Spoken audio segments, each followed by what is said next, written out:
I'll come to order.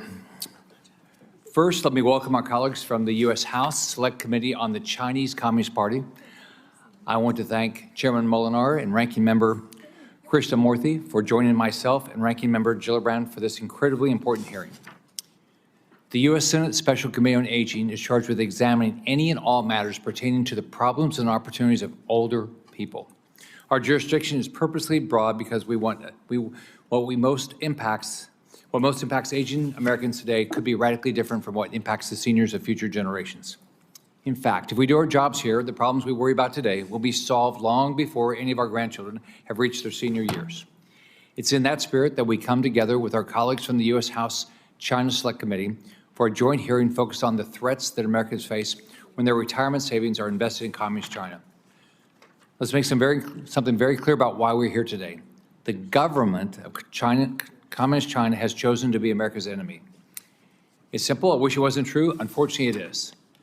Unfortunately, that's not a problem. That's not a problem that only our military and intelligence community has to worry about.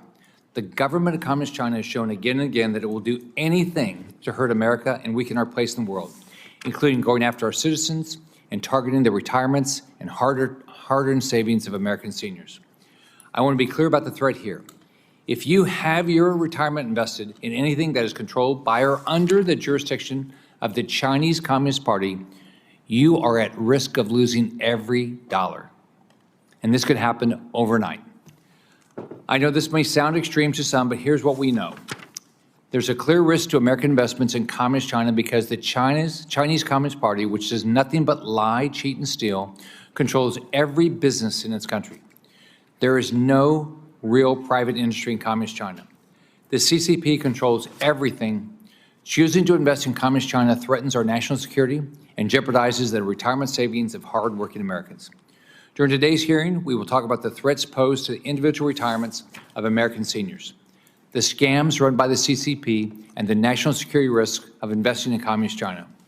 But as a chairman of the Senate Aging Committee, my focus is on our seniors and using today's hearing and our partnership with our colleagues in the Senate and the House to protect seniors from known bad actors like the Chinese Communist Party and make sure they know where their dollars are being invested and why they need to get the heck out of Chinese investments today. I bet many in this room have retirement accounts and investments, but they may not even know what companies these investment dollars are being invested in. This is a huge problem.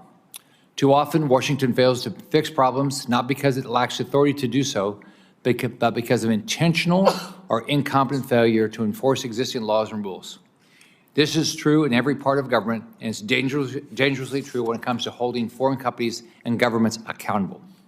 In 2020, the Holding Foreign Companies Accountable Act was signed into law by President Trump, which mandated that if companies in Communist China did not comply with U.S. auditing standards for 3 consecutive years, they must, not maybe, they must be delisted and banned from trading on American exchanges. This law was amended in 2022, reducing the consecutive years of noncompliance from 3 years to 2 years. But unfortunately, under the last administration, the SEC failed to enforce this law. And today, many Chinese companies, including Yum China, Alibaba, and Baidu, are still listed on American exchanges in clear violation of U.S. law. This is a perfect example of why your money is not safe when investing in companies tied to Communist China.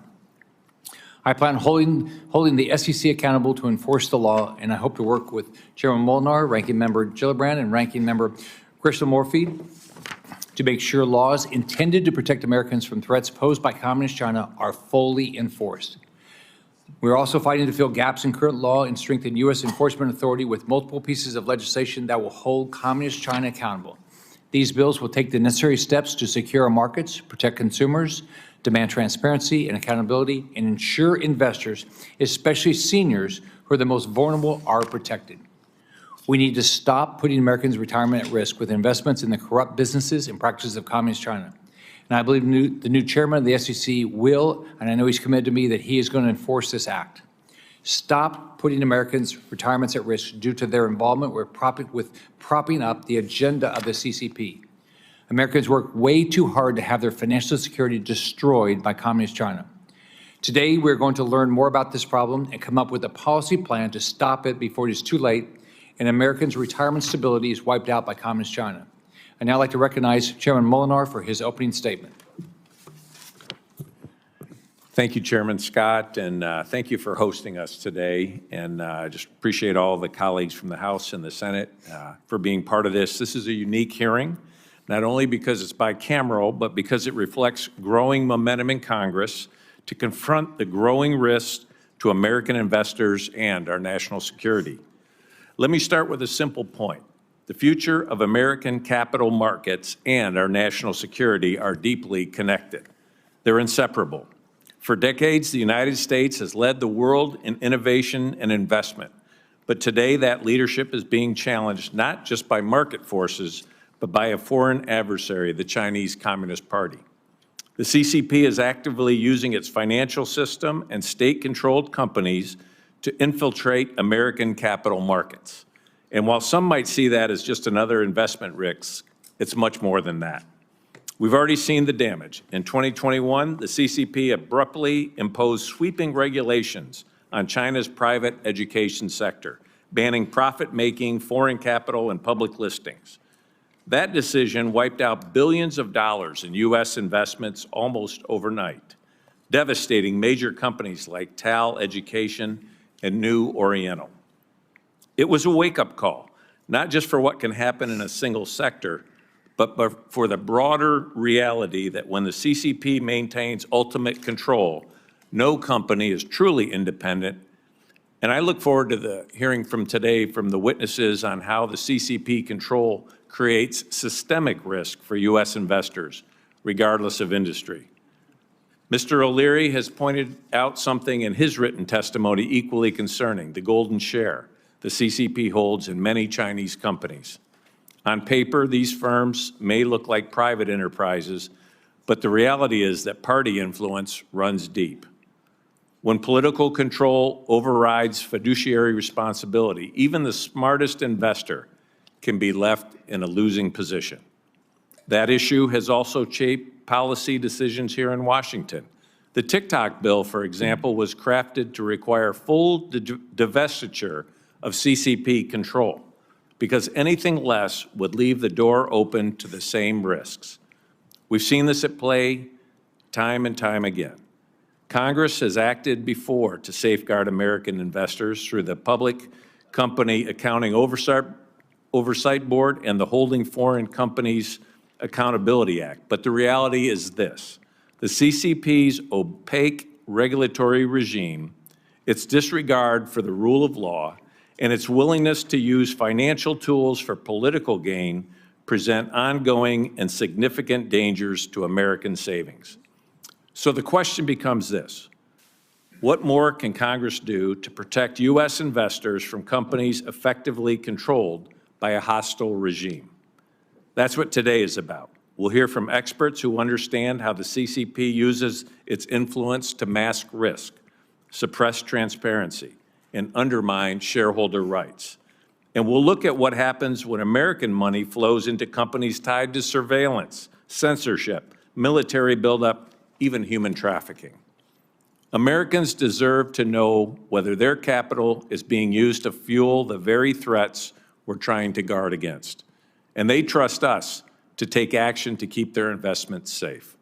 This hearing isn't just the end of the conversation, it's just the beginning. Thank you, Mr. Chairman, and I look forward to today's discussion.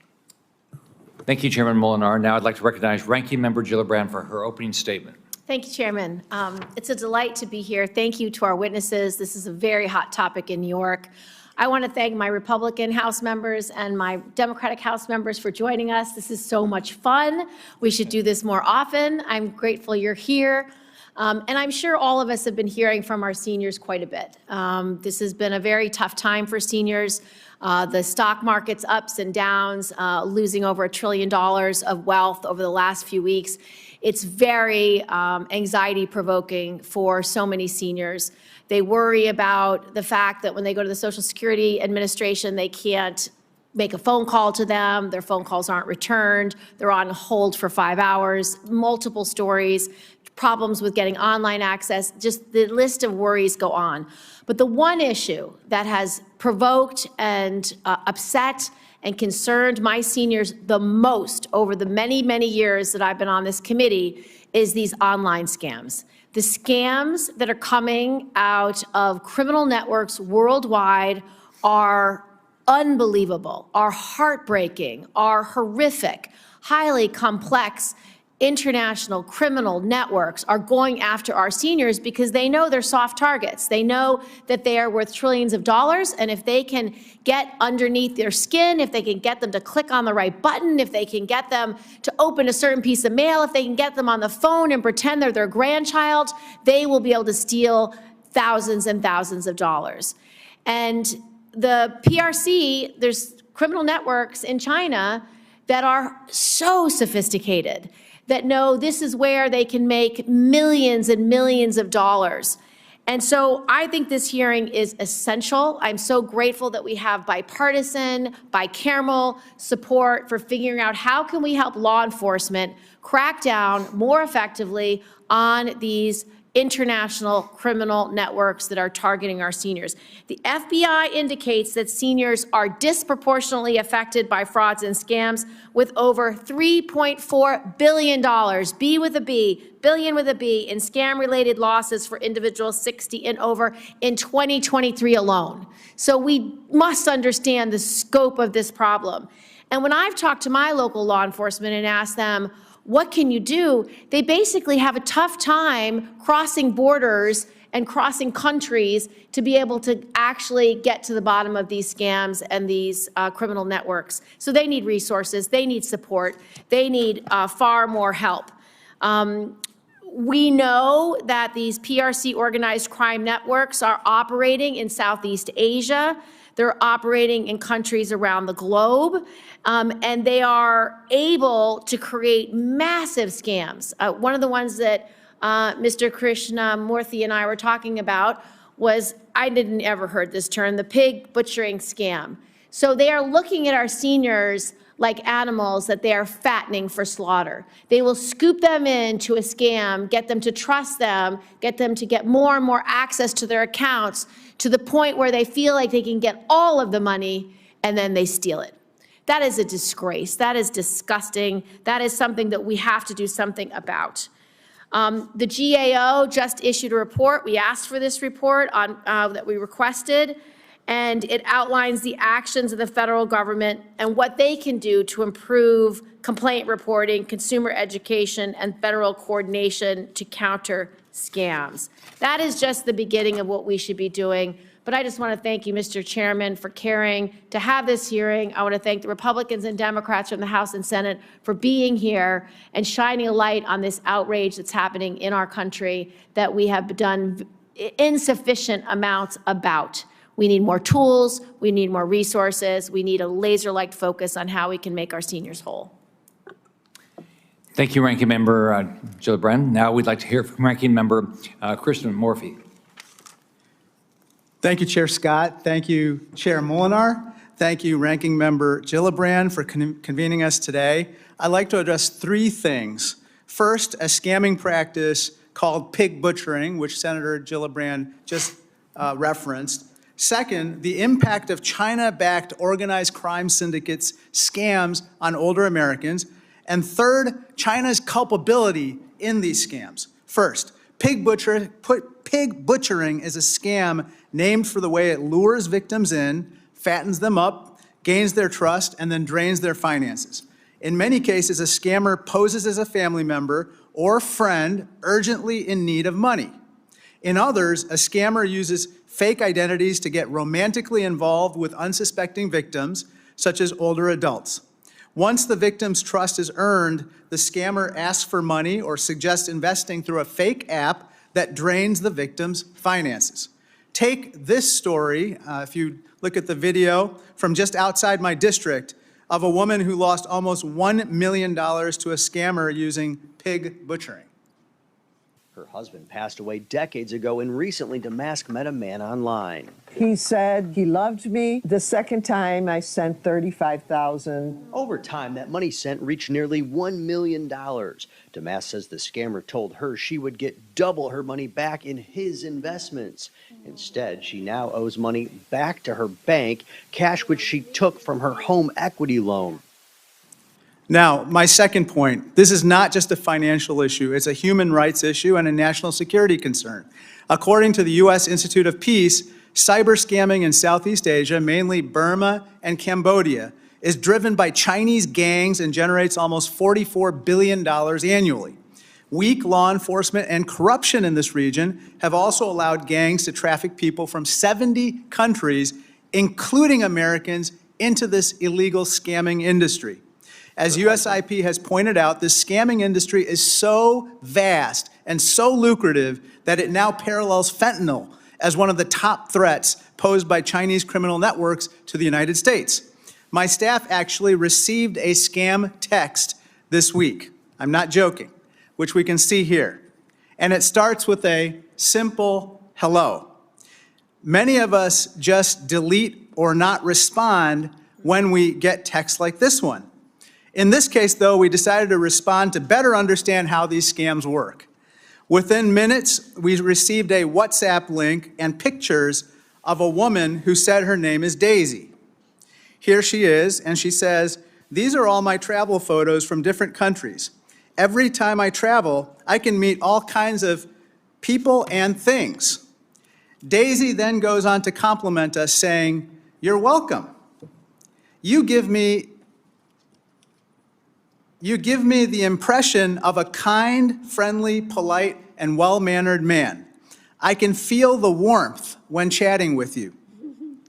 Over the course of just 7 hours, our dear friend Daisy asked for an investment, and my staffer asked how much she needs.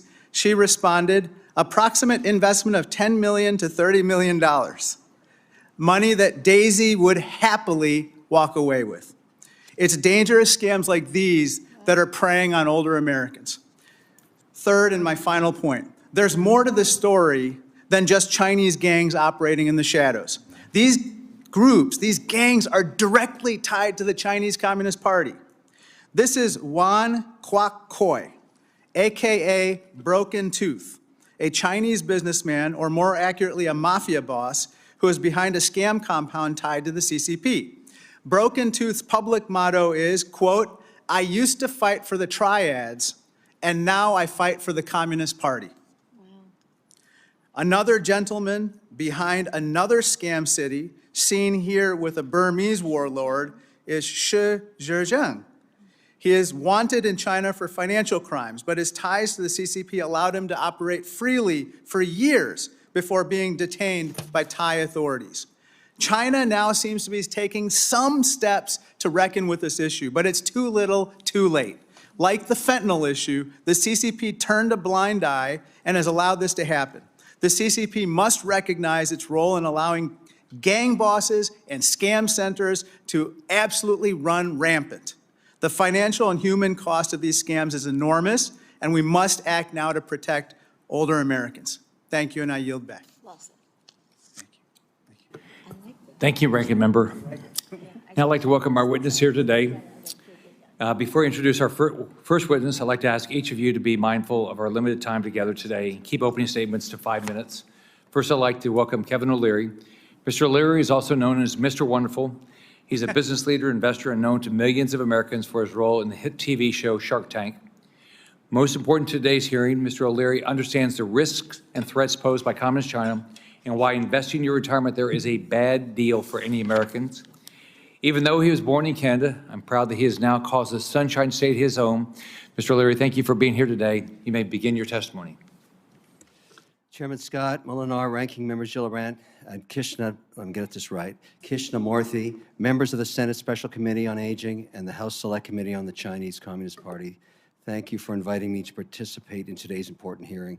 I want to use my opening statement to shine a light on an issue that impacts millions of American investors, many of whom have invested their retirement funds in the equity markets. The threats posed by the Chinese Communist Party I will discuss today impact anyone and everyone like me who has tried to do business in China, everyone that invests in the stock market, anyone that invests in passive investment vehicles like international index funds or mutual funds, any retail investor that invests in Chinese companies, anyone who invests internationally in emerging markets like China, and everyone with a 401k plan or pension invested in international index funds. I have nothing against the Chinese people. Their contributions to science and art over the millennia are well documented. It's their government I take issue with. In my opinion, since joining the WTO in 2000, the Chinese government has never played by its rules. This has led to the CCP to passing various laws in the realm of cybersecurity, espionage, intelligence, and beyond, and other mechanisms to control its corporations, industries, and business partnerships, all to the detriment of U.S. investors.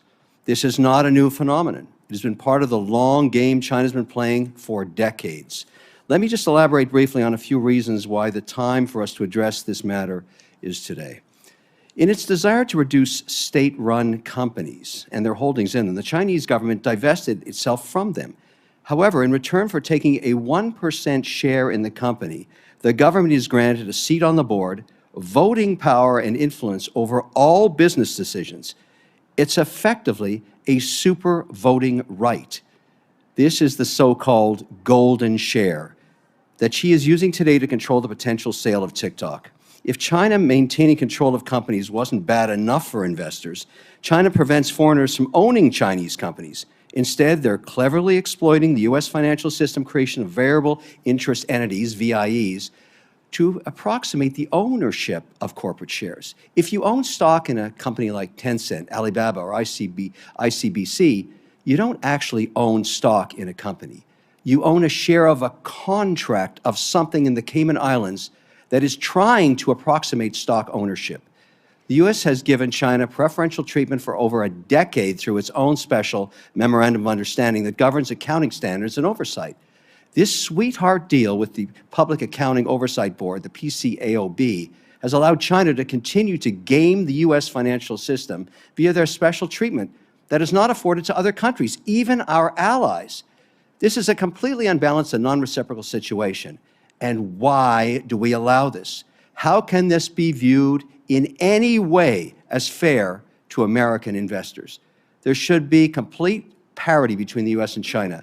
I believe Congress should act to delist CCP-affiliated companies until there is a parity of treatment for Western businesses in China. If we can't own stocks in their country, they should not be allowed to own stocks in the U.S.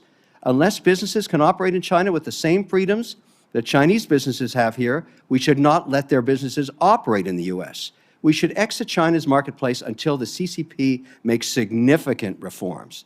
We should demand that all Chinese companies engage in U.S. markets complied with U.S. accounting standards. For decades across multiple administrations, we have discussed leveling the playing field with China. Instead, the situation has only gotten worse. Make no mistake, I want to do business in China, as so do millions of other investors and companies. But we want reciprocal ecosystem in place that is transparent, where all parties play by the rules mutually agreed upon. I want access to Chinese legal systems so trade and IP grievances can be litigated and resolved. The Chinese enjoy these rights in the U.S. Why do we not have them in China? Lately, there's been a lot of rhetoric about, during negotiations globally, on who holds the cards, quote unquote. The U.S. is still the world's largest market, supported by the world's largest economy under the rule of democratic law. That is why so much of the world's capital is invested here. That's a lot of leverage. Let's fix this Chinese problem while we still hold the cards. I look forward to a robust conversation today and answering any questions you may have. Thank you. Thank you, Mr. O'Leary. Now I'd like to welcome Christopher Iacovella. He's the president and CEO of the American Securities Association. He serves as the leading voice for financial services policy. He's worked as special counsel and policy advisor to Commissioner Scott O'Malia at the U.S. Commodity Futures Trade Commission. Thank you for being here, and I look forward to hearing your testimony. Thank you. I'm grateful to the chairs, ranking members, and members of each committee for the opportunity to testify today. My name is Christopher Iacovella, and I'm the president and CEO of the American Securities Association. Today, I will discuss the risk the CCP poses to American investors and to our national security. While it was widely believed that the free flow of global capital to communist China would liberalize its political and economic systems, that's not what happened. In fact, the opposite occurred. Beijing used the openness of the international economic system to exert geopolitical leverage over the U.S. and our allies. Rather than liberalize, the CCP has been engaged in a multi-decade, multifaceted political, economic, and military strategy to achieve, quote, the great rejuvenation of the Chinese nation, end quote. The goal is to create a new world order through economic coercion and manipulation while avoiding a hot war. This has left the world less open and more authoritarian. To implement this strategy, the CCP needed capital, and that's where Wall Street comes in. For over 2 decades, Beijing has used Wall Street to penetrate our capital markets and fund its rise. In exchange, Wall Street received huge fees and access to the Chinese market. It's this quid pro quo that directly threatens America's economic and national security. The partnership works like this. First, Wall Street spins a narrative about emerging market returns and the China opportunity. Then it sells Chinese companies to American investors on our exchanges. After the IPO, the money goes to China, and Wall Street continues propping up these companies by putting them in stock index funds, touting them in financial media, and lobbying Washington to maintain the status quo. To raise money on exchanges, companies used a novel legal scheme called the variable interest entity structure. This scheme allows a Cayman Island shell company that contracts with a mainland Chinese company to list its shares on our exchanges. American investors have no equity or voting rights in the shares of the Chinese company and very little legal protection. We joined the Select Committee in asking Congress to end this legal fiction and delist every VIE from the exchanges. After the VIE scheme was scrutinized, the CCP needed a way for Americans to buy mainland Chinese companies listed on mainland Chinese stock exchanges. So Wall Street used what I call the passive index loophole, which allows these companies to be included in international, emerging market, and China-specific index funds like A-shares. This loophole has funneled billions of dollars in American savings to Chinese companies while allowing them to avoid all of the disclosure, financial reporting, and audit requirements American companies must comply with to sell stock to American investors. As the Select Committee found, this loophole also exposes American investors to Enron-like frauds, Chinese military companies, and companies that support egregious human rights abuses. It must be closed. The Select Committee also found that numerous Chinese companies on our exchanges and index funds are on government prohibition lists. A company goes on one of these lists if it's a threat to our national security, foreign policy, or economic interests. There is no policy basis for any company on these lists to access our markets. And we recommend that an entity placed on one government list should be placed on all lists and automatically allow the Treasury Secretary to delist and de-index these companies from our public capital markets. Because China operates as a party state, this raises another important policy question. How does the CCP use American money? Unfortunately, American investor money is used to fund the emission of more greenhouse gases than every developed country combined. PLA weapon systems, a cyber army that relentlessly attacks us, subsidies for Chinese companies who dump their goods into our market, and sickening human rights abuses. The people of America want this to stop, but unless Congress makes the funding of the CCP illegal, it won't. The final issue I want to talk about today is fraud, which has gone from an individual criminal act to a lucrative business opportunity funded by state-sponsored actors across the globe and in China. Americans lost $158 billion in 2023 and are estimated to lose billions more as generative AI fraud evolves. Every day, ASA members face scams from China that target their employees, their firms, and their customers. And while millions are spent trying to stop this, Americans who've been scammed know that if they can't get their money back before it goes to China, then it's gone.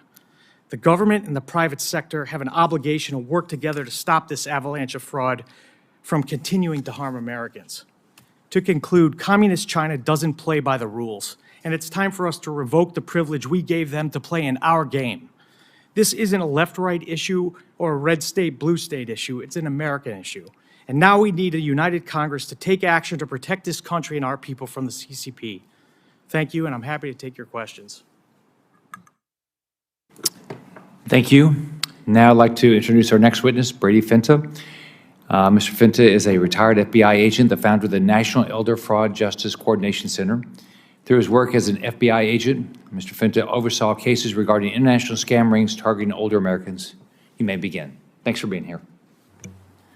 Good afternoon. As you said, my name is Brady Finta, and the founder of the National Elder Fraud Coordination Center, and I'm honored to be here. I believe the scale of fraud against America's elders has grown to epidemic proportions, and it's time that we as a country treat it as such, with a proportionate response. I spent 23 years as an FBI agent, predominantly investigating and supervising transnational organized crime cases. And when my assignment exposed me to elder fraud, I was comfortable as the cases are essentially transnational organized crime under a different name. What I was not prepared for was the volume. Just in my limited territory of San Diego County, I was inundated with elder fraud complaints without adequate resources to fight the threat. No one has those level of resources.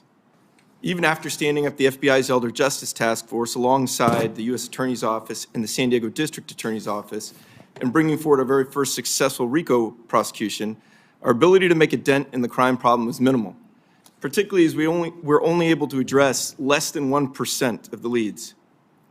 Based on my experience, I believe only about 10 to 15% of the elder fraud victims ever report the crimes against them. Even with this low percentage, the volume of complaints is still too large to investigate. Elder fraud and scam cases are not easy. They're incredibly time-consuming.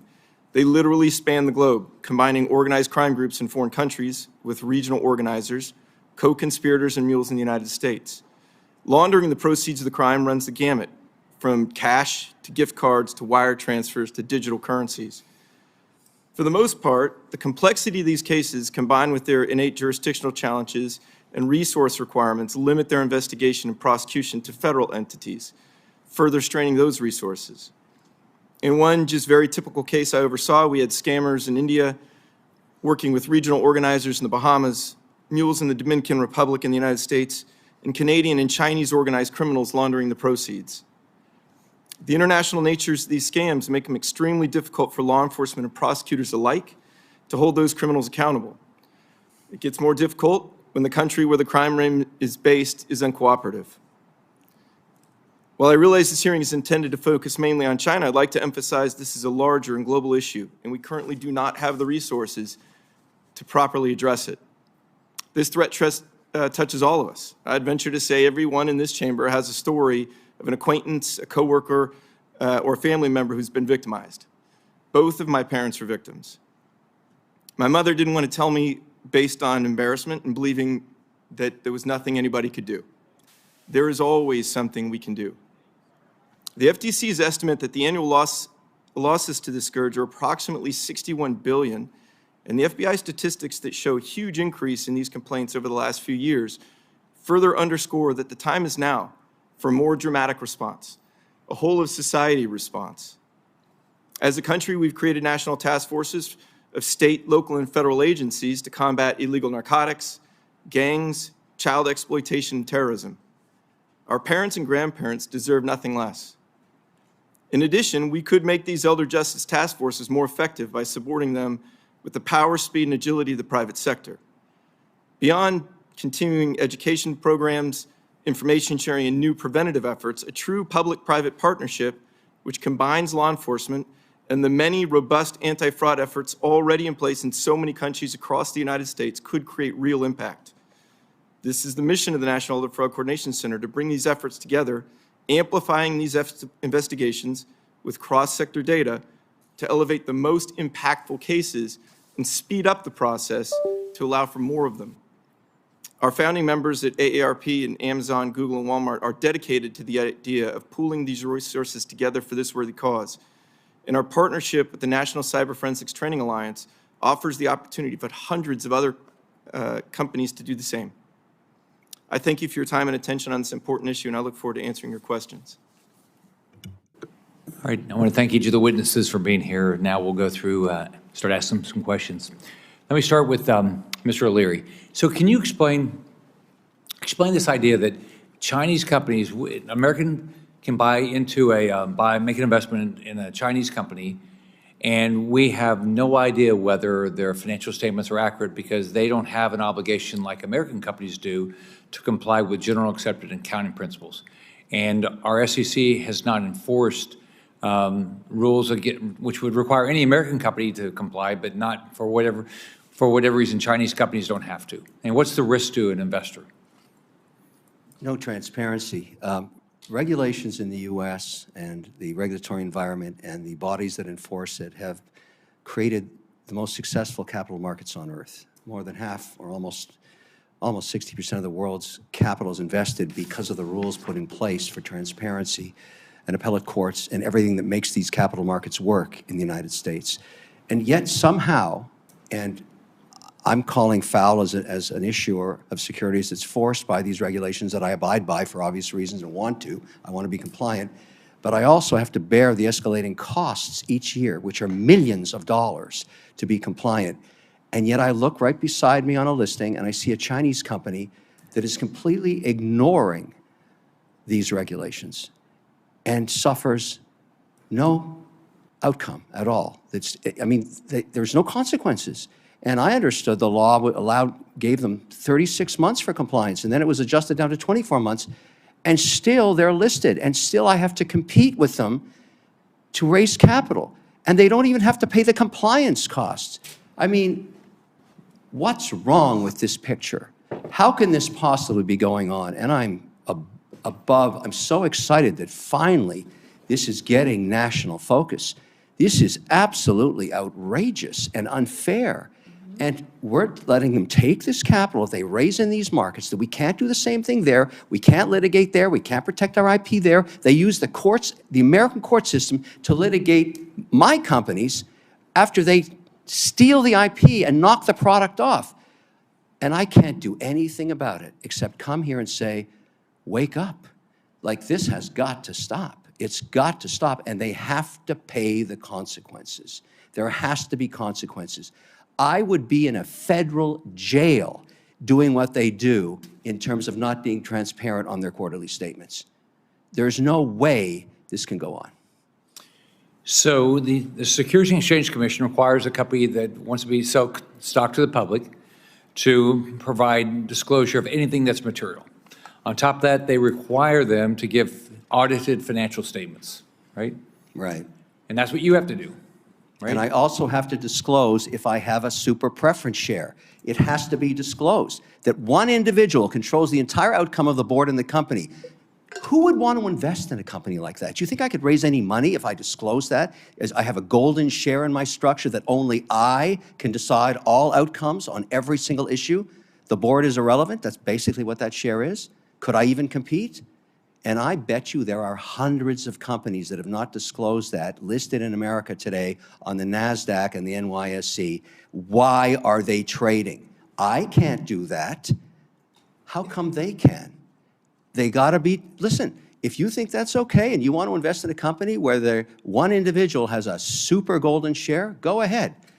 The chances you go to zero are very high, because that person may not have any governance or any momentum or any consideration of the rest of the shareholders. That's why we don't allow this here.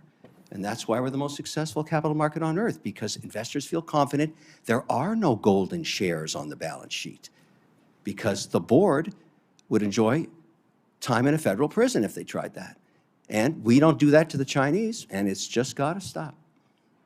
So number one, they're not complying with SEC rules. Number two, they're not complying with exchange rules. And number three, anybody that's taken them public, all right, they can't comply because they can't disclose anything material because there's not enough information, right? Why wouldn't you put consequences on those that facilitate this? I would love to pour boiling oil over my competitors that are not being compliant. That's why we have competitive markets. I know what the rules are. If I want to do a listing, I want to raise capital, I want to do an RTO, whatever it is, I know what the rules are, and I cannot be non-compliant. Yet, I'm competing with companies that go after that same dollar from the investor that are totally opaque. That's just wrong. And I'm happy to come here and scream about it. Happy to do that. I'm happy that we're having this narrative. Thank you, Mr. Leary. Now I'll turn it over to Chairman Molinari. Thank you, Mr. Chairman. Mr. O'Leary, if I could follow up with you on some things. You know, we're here to explore today the risky business of investing in Chinese companies, and it's an area where you have some experience as a potential purchaser of TikTok. And TikTok, as you know, is one of the most prominent Chinese companies on the planet. And when you were putting together your TikTok bid, what sorts of national security and legal risks were you most concerned about? And how did those risks affect the bid that you constructed? The truth about TikTok is, and I'm aware of this, and many others in the social media industry and the software and AI industries know this, TikTok is weapons-grade spyware, period. It's one of the best propaganda machines I've ever seen. And if you want evidence of it, go on in the last 24 hours and look at the videos generated there through AI of overweight Americans at sewing machines, even the president himself depicted here, or over iPhones screwing in screws with the message, "Let's make America great again." I have never seen such blatant propaganda. And that's why, in this situation, this law was written. And it's very specific, and this is before the Supreme Court 9-0 ruling about redefining what these laws said regarding the algorithm. What it says is we cannot, any interested syndicate that wants to buy this cannot use the algorithm. That's the plain language. And then further defined with higher resolution on the top paragraphs of page 5 of the 9-page ruling from the Supreme Court, 9-0, very definitive, no algorithm. Now, many syndicates have been formed with the idea of leasing the code, leasing the algorithm, buying the algorithm, fixing it, putting it on an American server.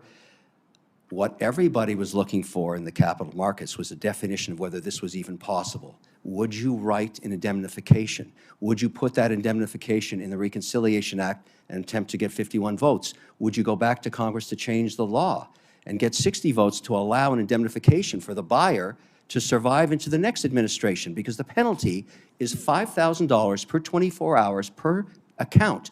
That's $80+ billion a quarter. Nobody's going to do that unless they're indemnified. And I've understood today from Senator Cotton that's off the table. Now we have clarity.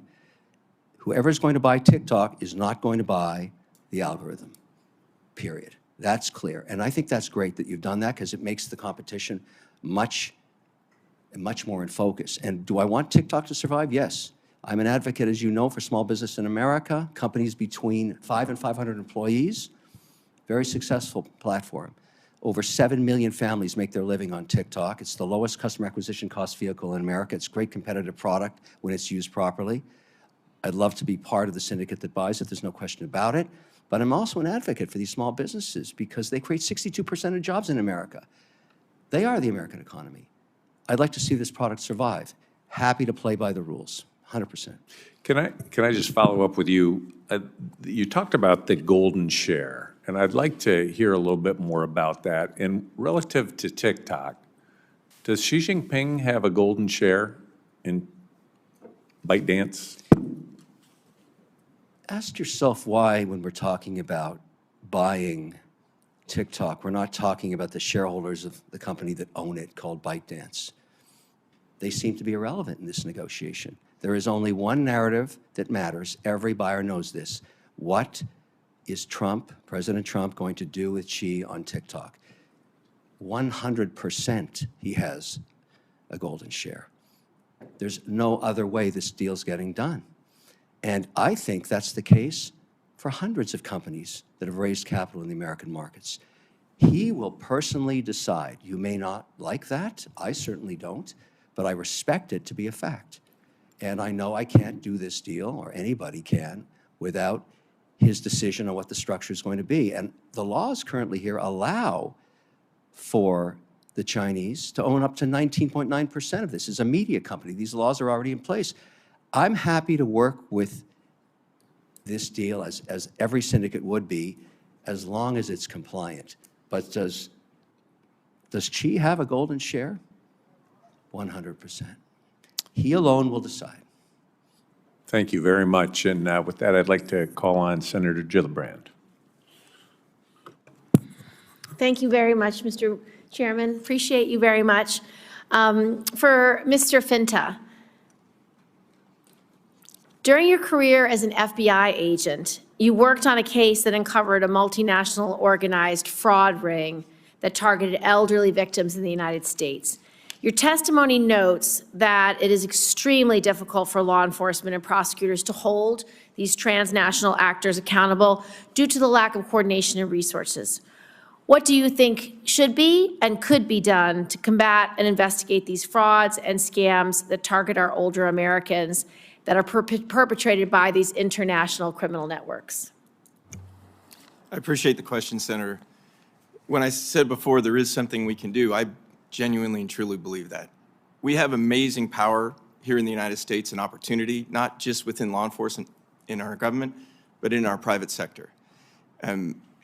Truly, even during those transnational organized crime cases, and pretty much every single one of them involved criminal enterprises overseas with co-conspirators in the United States, our private sector holds the data that we need for that evidence, for the investigation, for the intelligence. Now, of course, it's available by subpoena. It's available by a lot of hard work and a lot of agents coming together over sometimes years to work these cases, which essentially defeats us from getting a lot of progress against a threat like that. Yeah. Not enough cases, not enough agents. Now, if we got to the point where we have in other instances, for example, our JTTFs, our Joint Terrorism Task Forces, where state, local, federal agencies are working together with representatives from the private sector to share information and to advance these cases to the point where they become effective and we can do more of them. The culmination of this across the country, if we had more of these task forces, would inform those decisions that we're trying to make overseas, right? We would have the intelligence we need with more of those cases, with more of those arrests, with more of that intelligence. So- It's definitely within our grasp. So you're saying you need more personnel and more investigative resources. Is that what you're saying? Yes, ma'am. Similar to, again, ICAC, the Crimes Against Children Task Forces, which are predominantly staffed with local police departments, where those local and state resources can be used to support larger federal and international investigations. The effect of that is much greater than the individual investigations in local territories. So there you're saying you want to deputize local law enforcement to help. Absolutely. If there was an EJTF, an Elder Justice Task Force, What? Say it again? I'm sorry, an EJTF, Elder Justice Task Force. Yes. In every major city in the United States, And that similar. allows you to deputize local law enforcement? Absolutely. I will work on that with you. What about tech? Do you have the appropriate technology? A lot of these scammers rely on voice recognition systems. They do deep fakes for voice, deep fakes for photographs, deep fakes for bank accounts, a letter from your bank saying, oh, you need to update your password. I mean, they're very sophisticated. Do you have the tech you need? Do you need a technology support? And again, I'll remind the chamber that I'm retired from the FBI. And the FBI does grow and change every single day, but it is the government. That's why I think it's so important for that relationship and partnership with the private sector to bring cutting-edge, current tech from those companies in on this fight. And I think it's a good option that would replace huge results. If we brought tech companies, banks, retailers, and telecoms together, stacking that sort of evidence and intelligence would create an avalanche of positive cases and intelligence. Mr. Iacovella, what steps should Congress take to address continued investments by PRC companies by state and local pension funds? And are there any scenarios where the fiduciary duty owed to the pension funds may conflict with the national security concerns at a federal level?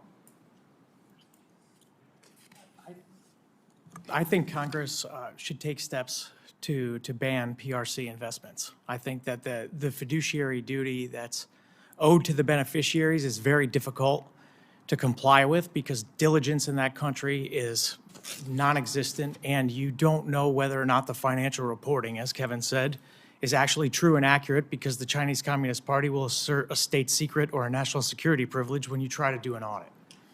So that's why I think they should be banned. Thank you. Thank you, Mr. Chairman. Thank you, Ranking Member Gillibrand. Ranking Member Krishnamurthy. Thank you, Mr. Chair. Let's first take a look at some of these scam factories in Southeast Asia. Many of them are in Burma, along the border with China. Mr. Finta, the FBI understands from Thai intelligence that these centers are a haven for Chinese mafia engaged in fraud and criminal acts, right? Yes, I believe that is true. And the CCP could work with local authorities in Burma to shut them down, but for years, CCP inaction allowed the syndicates to flourish, right? Absolutely. And as long as these centers, these scam factories, continue to operate, these scammers will continue to target older Americans, right? No doubt. Let me turn to my next topic. It may not come as a big surprise, but the pictures that elderly Americans are getting scam texted every day are not actually of the people texting. On the Chinese internet, criminals steal hundreds of photos of real people from their social media accounts and then impersonate them with their stolen photos. So Mr. Finta, as you can see behind me, you can buy packages of hundreds of these photos for just 80 yuan, which is about $11, right, on the Chinese internet? Yes, sir. And using these fake personas, Chinese cyber gangs then target older adults and convince them to drain their savings. The CCP says they can't go after the scammers themselves since supposedly the scammers are seeking refuge in Southeast Asia. But Mr. Finta, websites like these, where scammers sell photos of unsuspecting young women, are Chinese websites, right? I believe that is true, sir, and it is common among the transnational organized crime groups to sell all kinds of information back and forth between different groups for different levels of exploitation. And the CCP could, with a flip of a switch, take these down, right? I don't know the technical side behind that, sir, but I think they have great capacity to impact that. So the CCP could stop this, but they are not. And through their inaction, they're complicit in the bankruptcy of countless older Americans, right? I don't disagree with that, sir. Now I'd like to turn to my last topic. So I want to turn your attention to a surprise guest witness, Daisy, who I mentioned in the opening. I had the chance to actually video chat with her yesterday, and she even gave me a compliment. Can you play the video? Yes. Can you see me now? Hi, Daisy. How are you doing? Well, it's nice to talk to you. As you can see, Daisy is pretty convincing and engaging, likely enabled by AI, live face filters, or deep fakes. The conversation quickly switched to investment. I had a question for her. I said, how much do you want me to invest in gold? Start with a small amount, right? You can start with $100 or $500. That is up to you. You know what I mean? This is how people in scam compounds prey on older adults. The scammers start small and gain the victim's trust, then butcher them for their life savings. I then asked plainly, is anyone making you do this? Her response was not pretty. I asked you to do it, and no one asked me to do it. I just tried to do it by myself, to make a profit by myself. You got it? We then gave up the jig, and I asked her if this was a scam, but it did not end well. Is it a scam compound? Your mom is a scammer. Stop it. They can help you there. They can help. Not happy. What's really unfortunate is that this person pretending to be Daisy could very well have been trafficked or kidnapped and forced to work at a scam compound with CCP connections. Mr. Finta, just like we need to protect older Americans from these scams, it seems like we also need to stop the human trafficking that enables these scams, right? I couldn't agree more. And honestly, if we worked together as a country and we put all those resources in one basket, we'd have a lot more effect at making that happen. Right. It's like we got to protect our folks, our seniors, but at the same time, if we could stop the flow of this human trafficking, the people who are working at these scam factories, we would also be effectively shutting down the scams. So I call on our committees to jointly work on these two issues together and for all Americans to be vigilant of these scams as well. Thank you, and I yield back. Thank you. Chair recognizes Representative LaHood. Well, thank you, Mr. Chairman, and I want to thank my Senate colleagues for welcoming us. I actually just came over here because I wanted to try the U.S. Senate water. So we appreciate you having us here as House members. Thanks to our witnesses for your testimony here today on this very important topic. I'll just state at the outset here, America's global innovation leadership matters, and Chinese leaders recognize that foreign know-how and capital are fundamental to their malign activities to unfairly bolster China's own domestic technological innovation, including AI, robotics, quantum, and semiconductors. We've talked a lot in this committee, the Select Committee on China. China has a plan to replace the United States, and they're working at it every single day. They want to beat us technologically, militarily, economically, and diplomatically. And the sooner we wake up to that, the better. And as we think, unlike our democracy, the CCP can dictate and arbitrarily direct industrial policy as it relates to funding towards technologies they believe are most important. We've seen that with CCP subsidies and investment in research rising 6 times faster than the United States. The CCP plays by a different set of rules and standards than the rest of the world and has a track record of exploiting U.S. investments and intellectual property. We've heard a lot about that on our committee, in our committee hearings, to develop Chinese domestic military and intelligence capabilities that undermine U.S. national security. New restrictions on access to U.S. capital and expertise could hinder the CCP's ability to innovate new technology. We have a number of bills in the House right now that we're looking at. The U.S. must continue to create new tools to curb U.S. investment in CCP high-tech sectors and prevent U.S. capital from being used to embolden the CCP's military. I'll start with you, Mr. O'Leary. We've heard from a couple of our members today on the CCP's use of golden shares as a vehicle, but it also seems to be a vehicle for party control inside private companies. From your vantage point, are there any private companies in China that have the ability to refuse a request from the CCP over business decisions under this structure?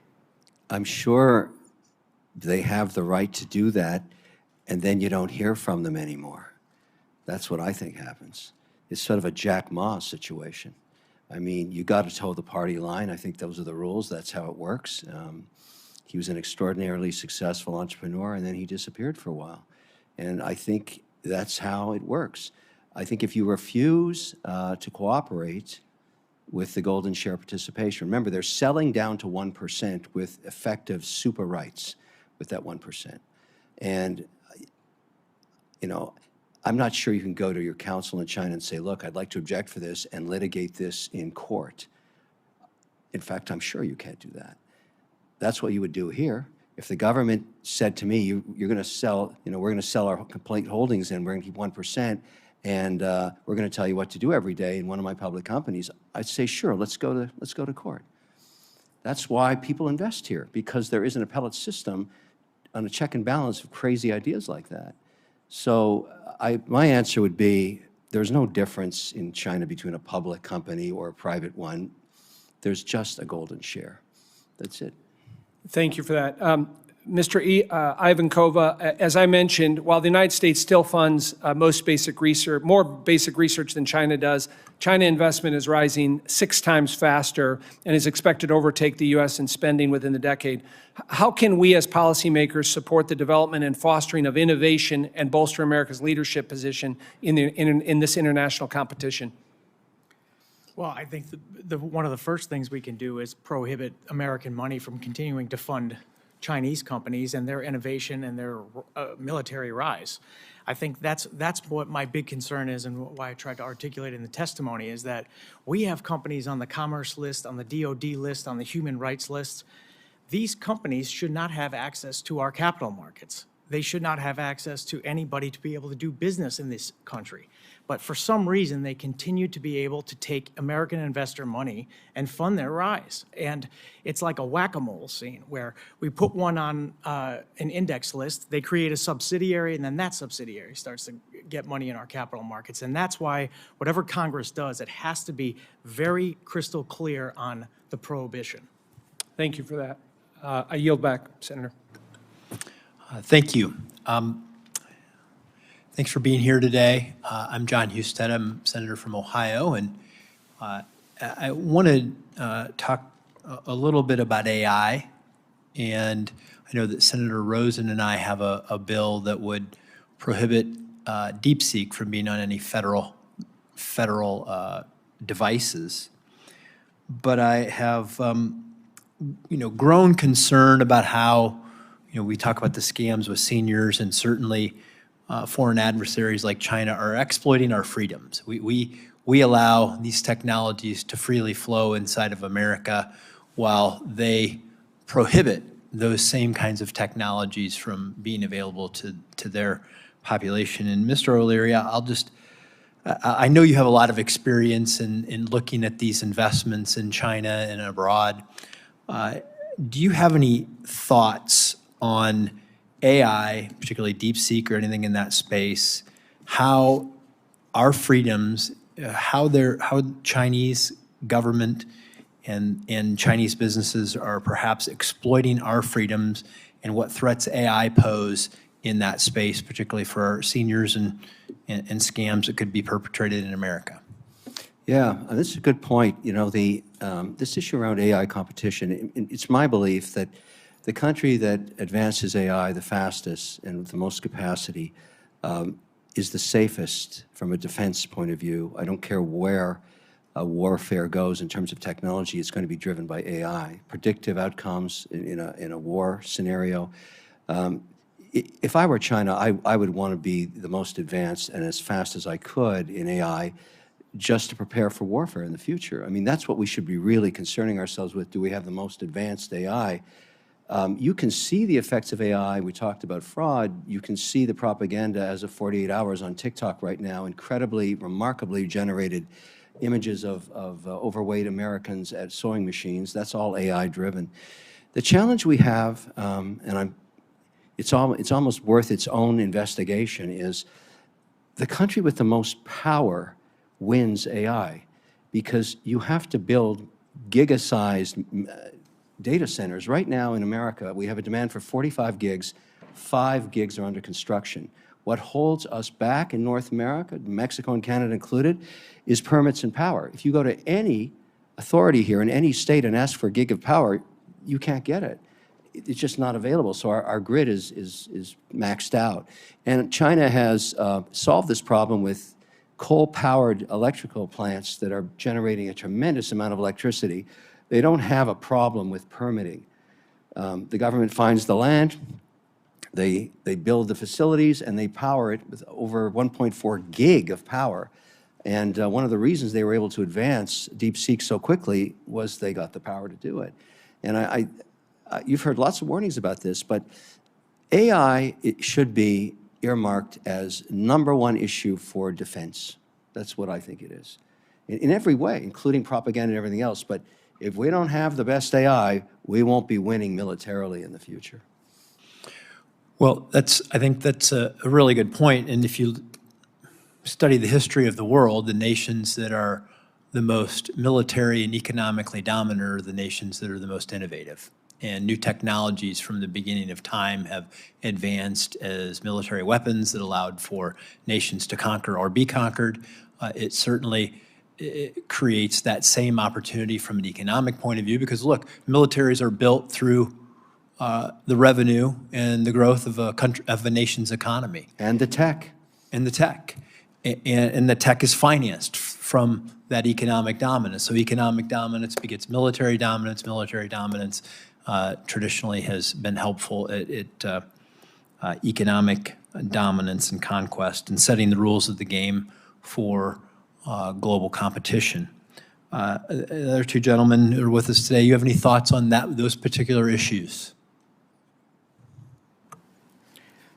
I think we could go back to exactly what Kevin was talking about in the beginning and what I've tried to talk about, which is the playing field is not equal. Our companies are playing on an unlevel playing field to access the capital. Over there, it's going into China, and it may never come back. She makes one decision, and then that's all gone.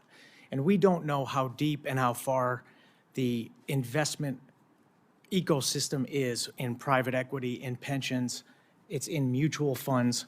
Any of these that hold Chinese companies can go to zero tomorrow if Xi decides to do so. And I think that's what the scariest thing is from my perspective. Great. I'm out of time, but I will say to this point, these technologies in a free society that are yielded by our adversaries and people within those nations who will not police the rule of law can be weaponized against our citizens, and in this particular case, our elderly citizens in this nation. And we got to wake up to it, and I appreciate your thoughts. Chair recognizes Representative Castor. Thank you, Mr. Chairman. Thank you to the witnesses for being here. And I want to apologize if I've been kind of squirming in my seat. I'm just like our neighbors and small businesses across America are suffering whiplash right now because of the economic chaos that has been inflicted upon us by the White House and the President over the past few weeks regarding import taxes and just the sheer chaos of not knowing what is coming next. And to the subject of this hearing, that kind of chaos empowers the Chinese Communist Party. That emboldens them to continue their malign economic abuse of our seniors in this country, but our businesses, our allies, our friends. The Chinese Communist Party, they know that these fraudsters and sophisticated scammers target older Americans to steal their hard-earned cash. It's especially poignant in a state like Florida, where 20% of the population over 65. In the latest report to Congress regarding the protection of older adults, the Federal Trade Commission stated that older adults reported losing more than $1.9 billion to fraud in 2023. That's just the cost of the reported cases. The vast majority of frauds are not even reported. I heard you, Mr. Finta, talk about your mother, your parents. I hear these same stories from my mother and her friends. They just feel like they're over the barrel, that they are being preyed upon. They're not exactly sure what's coming at them next. They want help.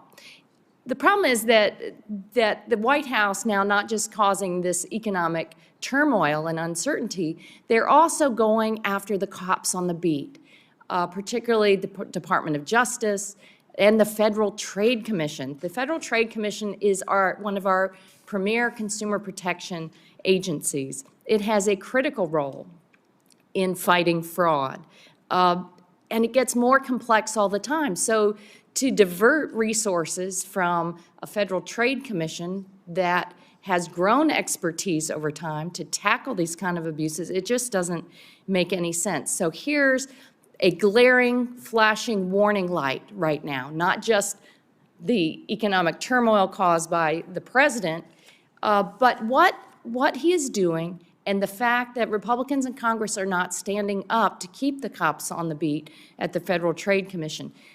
We're talking about their investigators, their enforcers, and the president even went so far as to attempt to fire commissioners from just the Democratic commissioners of the FTC. Now, here's the problem. Congress, in a bipartisan way, a few years ago, established the FTC as an independent, bipartisan enforcement agency.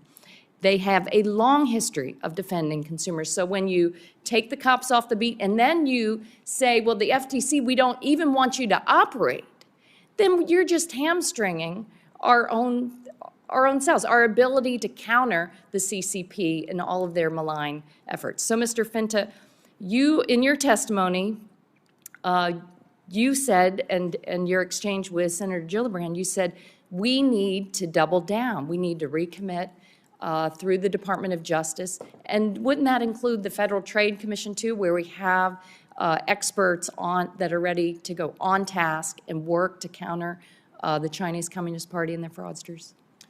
I appreciate the question, and I think the Federal Trade Commission would be an essential partner in this whole of society approach, this task force. I will say that historically, with each agency, regardless of cutbacks and changes in different administrations, working independently, we continue to lose. The problem keeps getting worse year after year after year. I think probably the bigger issue is establishing a working relationship that includes the FTC, the other law enforcement agencies in the United States, and the private sector to share the appropriate amount of data to have effect, which hasn't really been the case at an effective or impactful level in the past. I agree with you, and I salute you. Thank you to our witnesses for being here and helping us to call out these scammers, these fraudsters. We all have to recommit and definitely not take the cops off the beat and create economic turmoil that pushes people into the arms of the Chinese Communist Party. I go back. Thank you.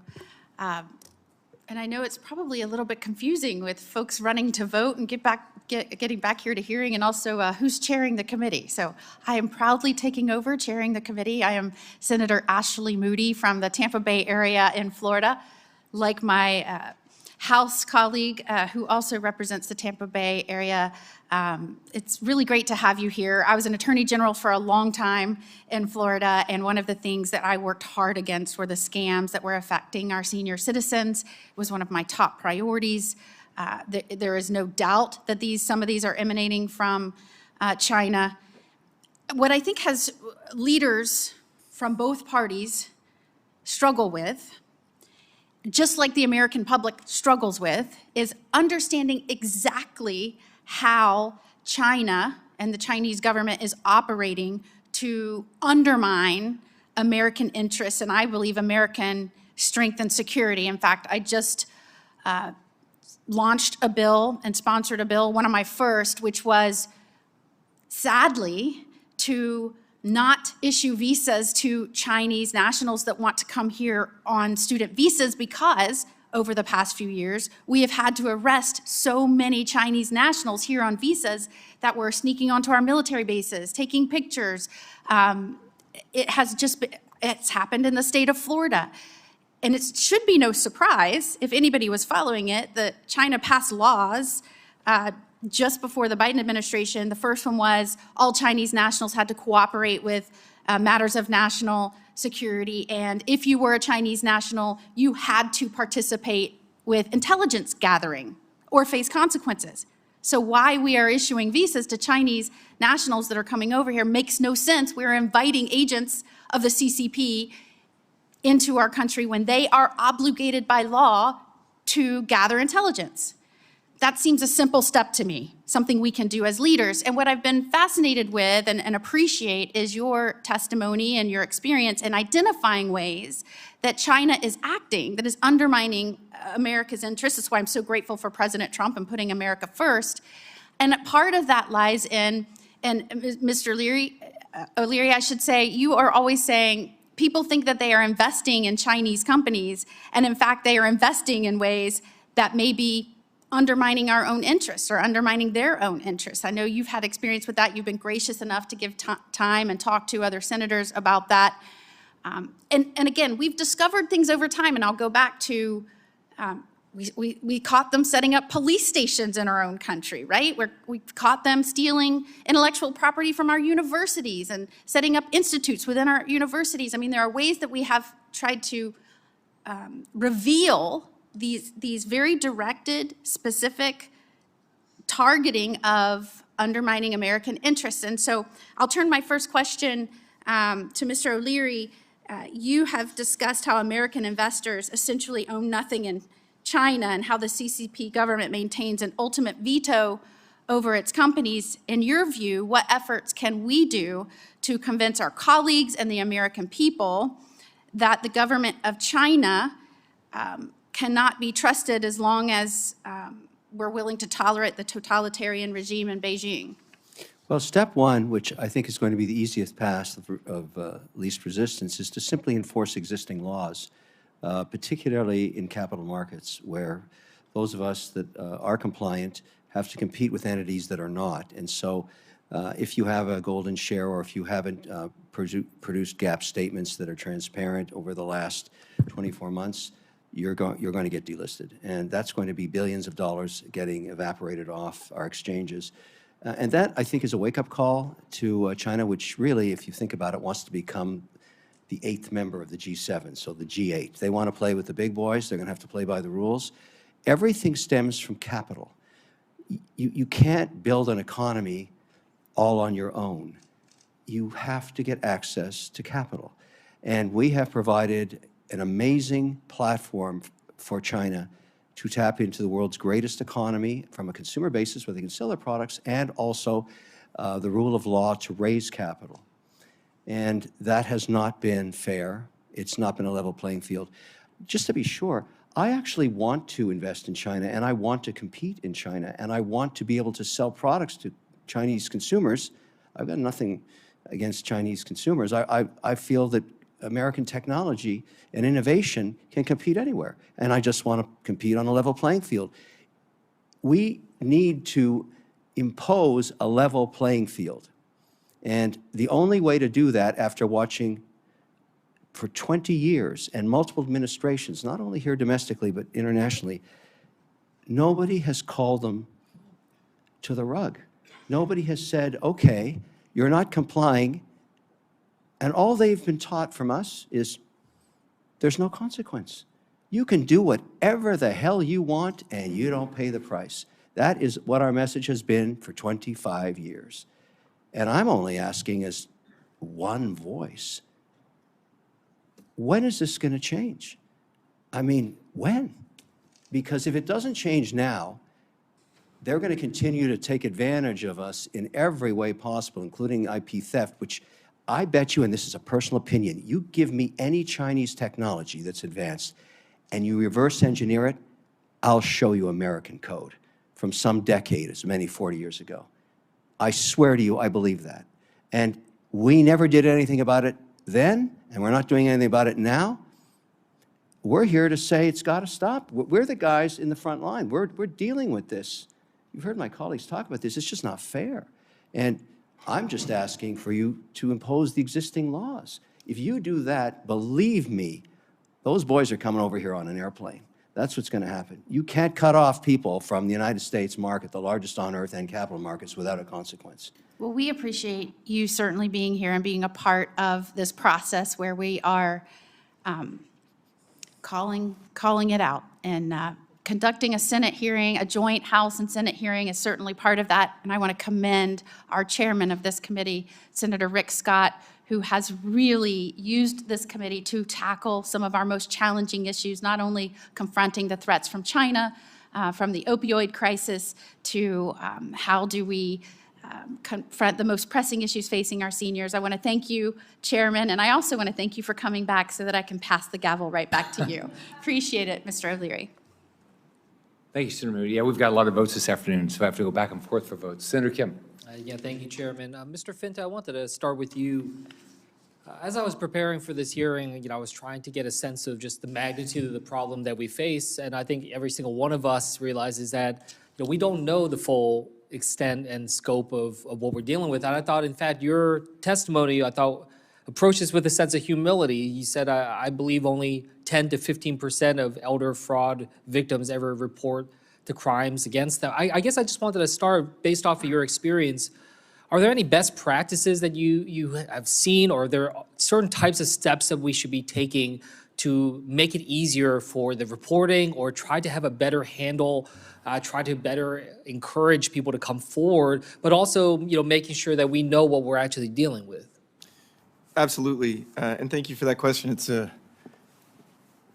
It's a great opportunity to talk about what should be as opposed to what is right now. And unfortunately, right now in the United States, the reporting is remarkably low. One of the other kind of consequences of the crime itself is that a lot of our seniors would prefer to report to their local police departments. But when you walk into a police department in the United States right now and you say, hey, my mom or my dad or myself was the victim of a pop-up ad on the internet where I went to a digital currency ATM and sent money overseas. Unfortunately, the vast majority of the time, what you're going to immediately get is, hey, I'm sorry, there's nothing we can do. Yeah. You should call the FBI, or you should, file a claim with IC3. When you call the FBI as an individual, or HSI, or you file a claim with the Internet Crime Complaint Center, you're viewed essentially as an individual who lost $30,000, could be your life savings. Unfortunately, there's hundreds of thousands of those complaints. And without a real combined effort to aggregate, really analyze, and work the most pressing complaints, again, with our private industry partners, we're pushing a giant rock uphill as law enforcement.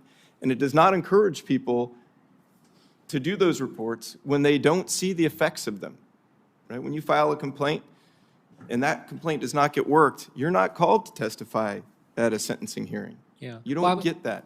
Well, you said here in a follow-up sentence, even with this low percentage, the volume of complaints is still far too large to investigate under current circumstances. As you were saying, I guess I wanted to just ask, are we thinking about it in the right model here? I was about to ask you, how much more do we have to surge resources towards this? But, this is kind of like a Sisyphean effort, though, in terms of just, constantly feeling like we're never actually going to scratch what is actually there.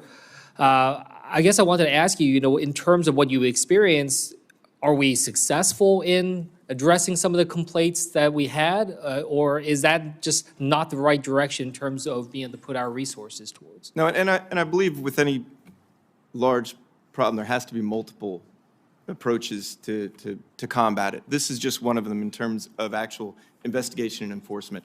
I do believe that if we constructed, because I did have great success, at least locally, on the Elder Justice Task Force in San Diego County with 13 police departments all participating, with private industry participating almost in real time. It is effective as a model if you proliferate that across the country. So the combined results of 50, 100 EJTFs around the country would start to have a disincentive effect on those groups overseas and the people here facilitating those crimes. I see. So you're saying if you can replicate that type of structure and have it scaled across our country, but still would need to be some type of coordinating body. Is that something that you see be able to be rest within the FBI, or is that something at federal government level to try to coordinate across? Well, that's a good question, and that's outside of my lane in terms of speaking for other agencies. But I do think, again, with, for example, National Elder Fraud Coordination Center, to aggregate the data from U.S. companies who do have amazing resources to support those types of investigations would be a game changer. Yeah. Okay, thank you. I'm out of time, so I'll yield back to the chair. Thank you, Senator Kim. Senator Justice. Well, first of all, thank you for all three of you coming and your testimony. I didn't get the chance to hear it, and so, we've been running back and forth doing all these votes and everything. But I've got to just tell you just this. For one of you, Kevin, we've become real friends, and what an incredible man this man is. I've had him in my office in Charleston, West Virginia, in the governor's office, and I had the opportunity to be the governor of the state of West Virginia for 8 years. And I can tell you that I can speak very frankly and say, I don't know that anybody's been in that office that's been more credible than this man. And so I appreciate our friendship. He's done every single thing that he said he would do, even to the point in time when he called West Virginia a winter state. And I would say just this, if West Virginia is a winner state, you know, I love the contest of ball games and everything. But absolutely, we can't possibly say we're winning. We're absolutely winning when it comes to China. I don't see how anybody can say that and say that in a fair way. Now, I can honestly say just this too. One of his companies, Prime 6, and I hope I'm not stepping out of my bounds and everything, but he came and in November of last year, we were sitting, you know, in a location in Fairmont, West Virginia. And he said, we're going to make this a go. We're going to make it a go now. And I think they're scheduled for June, from November to June. And absolutely, they're pulling it off. And so, like I said, as far as credibility, he has not only my vote, but many in the great state of West Virginia. So with all that being said, you know, Kevin, as your friend, I would just ask just this, because we've got a lot of elderly people in West Virginia, and those retirees are absolutely being bombarded in a lot of ways. You know, I thank you for bringing awareness, all three of you, awareness to a real problem in this great country that we know about, but we don't seem to do anything about it. You know, Kevin just a minute ago said just that. We know about it. For God's sakes a living, this can't be that hard. You know, we know about it, and we don't do anything about it. Well, I really don't get it. You know, like I said, I'm a new kid on the block here, but I'm a kid that abounds in common sense and logic and goodness and truth. And so I've got just one question, and it's just an echo of the same question, but it just basically says this. It says, the lack of transparency, financial representation, ties to human rights violations, and scams are just many of the reasons why investing in Chinese companies has become a real and unique threat. What can individuals in West Virginia, the residents of our great state, do to help protect themselves and their retirements and their pensions and from these financial threats? And so please, Kevin, if you would, and you've probably already given us a whole bunch of advice already, but I didn't have the liberty to be able to be here to hear it, but please tell us more wisdom. Well, I just feel that if the initiative and the incentive from these hearings and with other members is to enforce existing laws as they stand, we will end up in a much better place in terms of our relationship with China, because they are a large economy, we are larger, and there's a chance to work all this out. I might add that while we've been sitting here, my phone's been lighting up. The market's up 3,000 points, because what's occurring here is the tariff situation with the rest of the world, although chaotic, is getting organized. It seems that way. 69 countries coming to the table, and maybe we end up with zero tariffs. I don't know. China is not the same. It's not the same. We have to resolve the issues we have been talking about here today as part of the negotiation. I don't care if we get to 400% tariffs on China. The only thing I care about is getting them to the table to resolve these issues, to make it safe for every American to invest there or do business with them, including in West Virginia. And, you know, this is changing by the hour, but now I'm starting to see what's happening, and so is the market too. The world is one thing, China is completely different. Tariffs are being used to get them to the table to level the playing field finally, and all of us that are involved in dealing with this and competing with it applaud it. I can assure you, I'm the voice of millions on this that have been doing business there. And something else West Virginia can do that I think is going to be coming into the highlight pretty soon as we get into this AI competition with China. There are very few states or locations in America or Mexico or Canada that have as much stranded natural gas as West Virginia has. And that's pure gold for AI. Now, I can speak to you as, you know, in working with your government, you move permits quickly for that Prime 6 plant you spoke of, and that's why it's happening so fast. Do the same thing in AI development. Allow companies to come there, tap the stranded gas, bring in the turbines, build the facilities, and light up AI. You can't do that right now in Virginia because of the rules and regulations. We're not allowing gas turbines to work in conjunction with diesel backup generation.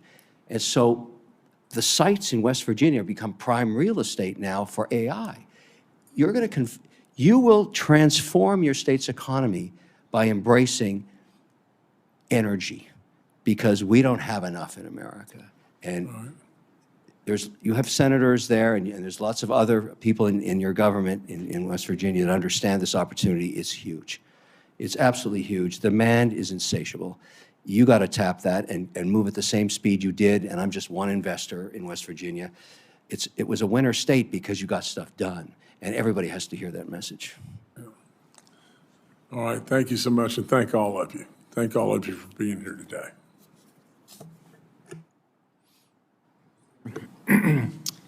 So, Mr. O'Leary, what if there was a company called WeatherTech?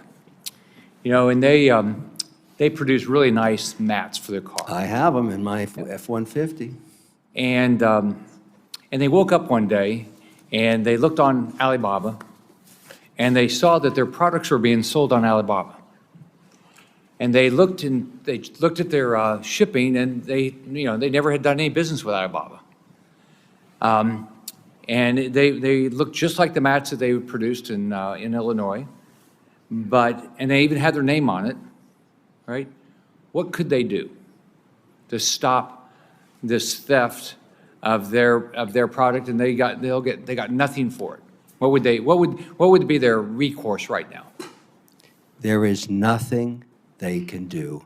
You have just told the story of 1 million small businesses in America over the last 20 years. They innovate, they create, they're entrepreneurs, they prove their product in the American consumer market at around 5 million in sales. They're knocked off. By whom? China. Very often, the same plants that ran the molds under a relationship they had with the company. A lot of companies went to China 20 years ago, 10 years ago, and put their molds there, and during the day, the company would run the WeatherTech mat, in this example, here theoretically, and then at night, they'd run the knockoff mat. And they would bring it into the market, let me guess, 30% off retail of WeatherTech. And I've seen this happen countless times. And in some cases where the company's very small, they go out of business, and nobody hears that tree falling in the forest. It happens thousands of times. There's such an immense opportunity here to enforce existing laws, but really, at the end of the day, the reason that behemoth company couldn't do anything about it, they have no access to the Chinese courts. They can't resolve the complaint through litigation, as we do here. So my recommendation is, look, if you're a Chinese company and you want to use our courts to litigate your complaint, sorry. Not until you open yours. We'd love to work with you, but unless it's a reciprocal play, the whole idea of today's conversation was just to get to a reciprocal playing field, an even playing field. American companies have always been very competitive anywhere on earth when given a chance on a transparent and competitive playing field. That's not the case in China. I mean, we're all saying the same thing here. It's got to get fixed. And finally, here we are, with tariffs being the excuse, but now I think she has to come to the table, and I hope it happens. And I'd like to see tomorrow morning 400% tariffs. So let's say there's the same company called WeatherTech, and they know Alibaba is selling in the United States of America to American consumers. They wouldn't be able to get money out of Alibaba right here? No, they can try. Sometimes it's a big enough case, they will take it down. Amazon, it's much better if you can prove that you own the IP, and, But they couldn't get any damages out of Alibaba, I doubt right? it. I have never heard of a case resolved to the satisfaction of the company that's making the complaint, ever. Now, there may be a case I don't know of, but the WTO is supposed to provide this platform.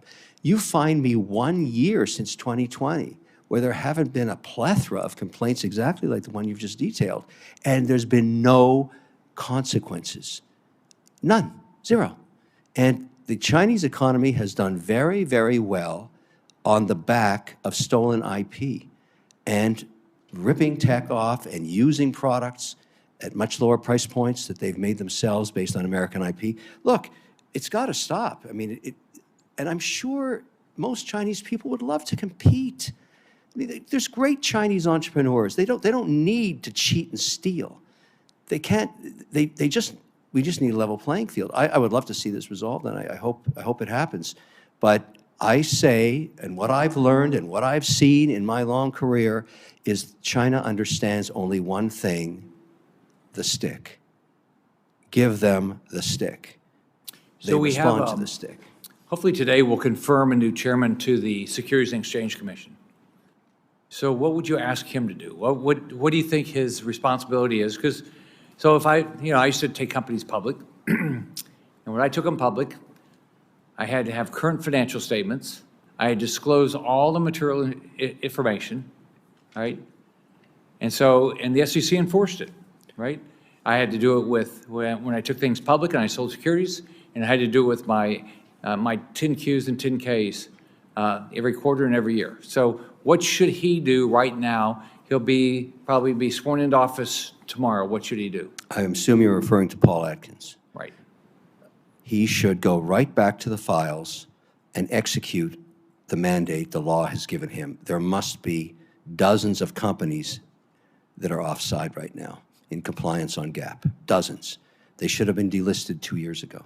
They're still trading, they're still raising capital, they're still competing with people like me for that money, and they're not compliant with GAAP. There is no way on earth I could do that. I would never have that opportunity, and yet they do. All I want from him, and I think you'll hear a lot of people saying the same thing, is you have this mandate, now enforce it. Yeah. What about, these, Wall Street firms that say, look, American investors, they want to invest in these companies, and if we don't allow them to invest in an American stock exchange, through an American stock exchange, they'll just go some other place. What would your response be to that? What's going to happen when this law starts to be enforced is, and this is the case in almost every regulator, it's the 7 big regulators on earth, they speak with the SEC practically weekly. Everybody complies with the law that's actually implemented and enforced in America in one way or another. They don't want to be offside with the world's largest capital market. It's not that they like us. They want access to the largest capital market. The reason the ADGM in Abu Dhabi doesn't want to get involved with companies that are not compliant with the SEC or whatever body it is in the U.S. is because they want access to the world's largest and most liquid capital market, and they don't want to ever be offside. It's the strength of America and the access to the market and the largest consumers market that gives it its strength, and it hasn't used it. And this administration finally, and a lot of people don't like the style of the president, I get it. And listen, with Trump, the way I look at it is I don't focus on the noise, I focus on the signal. What I'm hearing is enough, and we're going to enforce the laws. And that's probably a good outcome for everybody. Although, watching the market go up and down 3,000 points a day is people gnash their teeth. But if that's the price, it's worth it. Chris, is this just a theoretical issue? These Chinese companies, we don't really know what their financial statements are, but it's never really a problem. No one ever loses money. Has that ever happened, or is it just a theoretical problem? No, it's happened. There's been multiple companies. There was a pharmaceutical company named Kang Mei where one day it was a going concern, and the next day it had a $15 billion hole in its balance sheet, and that was because the CCP decided it was no longer a useful concern for it. And that was part of some of the index funds. That's one of the reasons why we started to get involved in this. And to add to what Kevin said on your previous question, they can go overseas if they'd like to, but there's no rule of law in Hong Kong. There's no rule of law in mainland China that stands up to our rule of law. And there's also something called a fiduciary duty, which requires you to do diligence, to investigate. You have an obligation to your shareholders to take into account reputational risks, geopolitical risks, the fact that they might just take over the whole board from a Monday to a Tuesday, or that they might impose capital controls, which basically absorb all of the retained earnings at that company. That's too big of a risk to take as a fiduciary. So I think that's a false argument. I've heard it multiple times, and that's how I would push back on it. So if an American investor, let's say 65-year-old woman, invested in a mutual fund, and they invested in a Chinese stock, and they lied, and unfortunately they went to zero, the mutual fund would not take the money out of it wouldn't take the money out of that poor lady's fault, would they? They would eat that loss themselves, wouldn't they? Well, no, that fund would bring down the overall return. You mean the lady would lose money, even though the mutual fund allowed, they're the ones who bought the stock that didn't comply with GAAP? That's right. That's why the passive index loophole is such a problem, because none of those companies comply with any of our laws. And yet, American money goes straight into them, Well, particularly then with would the exchange that stock's traded on, would they take the responsibility so the lady wouldn't lose money? So if it was in the United States here, I think there could be some recourse against not only the underwriters who brought that stock into our exchange. Has that happened? No, it hasn't. So the underwriter who sold the stock of a company that didn't comply with GAAP has no liability in the United States? That's not been tested yet. So you With think the that, Chinese what do you company. think the law is? With an American company, that has been tested multiple times, and the underwriter also is liable generally. Now, the exchanges are self-regulatory organizations, which means they have legal authority to adjust their standards, and they're supposed to protect the integrity of their marketplace. And if they have companies trading on their market that aren't complying with U.S. laws, then they do have some sort of a regulatory obligation to remove them to protect the integrity of the market and the investors who trade on it. To date, they haven't done that. So the underwriter has had no liability, the exchange has no liability, and the mutual fund has no liability. So all the money, so if they all did this, then the only person that's holding the bag is the 65-year-old lady that thought she was buying into a safe mutual fund. That's correct, Senator. Can I add something to that? Because I think you made a great point. Let's say Atkins delists a Chinese company and it immediately goes to London Exchange and says, oh, I just got delisted off the New York Stock Exchange and I want to get listed now here. I would think the regulator there would say, can you tell me why you got delisted? Oh, we broke the law in the US. Oh, please, come and list here. I mean, obviously, if you're a mutual fund manager with a mandate, you're not going to want to touch that company. Once they get tainted by breaking US securities laws, that's a tattoo forever on that board. They're not going to escape it in any market on earth. It's going to make their shares worth 60% off retail. So I'm not worried about anybody moving, and I suggest my colleagues 100% right. Once they get delisted for breaking the law, they are radioactive waste in financial services. So, Mr. Finta, so if you were the new FBI director, all right, I'll give you just something one Florida sheriff said to me. They said, we probably don't really need a whole bunch of help on any more bank robberies like we probably needed in the 30s.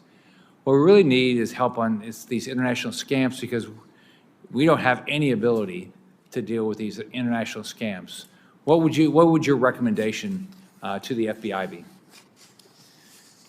Sir, I would recommend a reshuffling of resources to include treating these types of scams and frauds as transnational organized crime. At the moment, to some degree, depending where you are, but they're generally looked at as a white-collar crime. The type of investigation that one conducts on white-collar crime as opposed to transnational organized crime tend to differ. Also, transnational organized crime has the ability to rope in agencies all across the United States to assist, which is what you need. When you have money mules in 14 different states victims in 50 states, actual organizers in a dozen different states. You need a team to work those types of cases. I would also step up the amount of interaction on a real-time basis with America's companies, with our private sector, so that the access to that data, where the evidence lies, happens faster to increase the amount of accomplishment in a shorter period of time. We could do more cases with less. So things like bank robberies or other issues that the FBI historically had been involved in that probably local law enforcement has the ability to do on their own. There's probably other areas. If they actually said, we're not going to focus on that, but we're going to focus on these international scams, would the FBI have the resources to put a lot of smart talent against these international scams? The FBI hires pretty well, sir. I think they have a lot of good, smart people that can do this. I will say, I'm not going to speak for the FBI and what their resources are right now. Just like we did with the healthcare fraud task forces in the past, I think it would be appropriate for the Congress, for the Senate, to actually staff those with budgets, with requirements, to say, hey, listen, if we're going to ask you to do this, we're going to give you the resources to do it. But if we did, as a country, we could accomplish a lot of good. So Kevin and Chris, so let's say I have a new company and I feel really good about it and I want to take it public, right? So why wouldn't I just pick, there's no real reason. I could pick any exchange in the world, right? Wouldn't be, what if would I have any discount if I said, I'm not going to do it here, I'm going to go and do it on the Indian Stock Exchange or the Hong Kong Stock Exchange or the Shanghai, Stock Exchange? Is there any reason why I will get more money and my trading will be clearly more liquid if I pick an American exchange?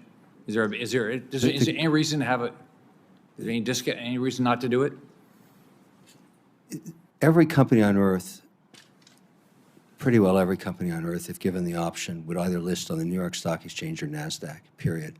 And the reason they would do that is the amount of capital that is interested in investing in a company that's gone through the rigorous compliance and transparency with the regulatory laws here on issuing a prospectus, and the fact that they could get indexed into the billions and trillions of dollars that are actually invested in indexes where their company might be included.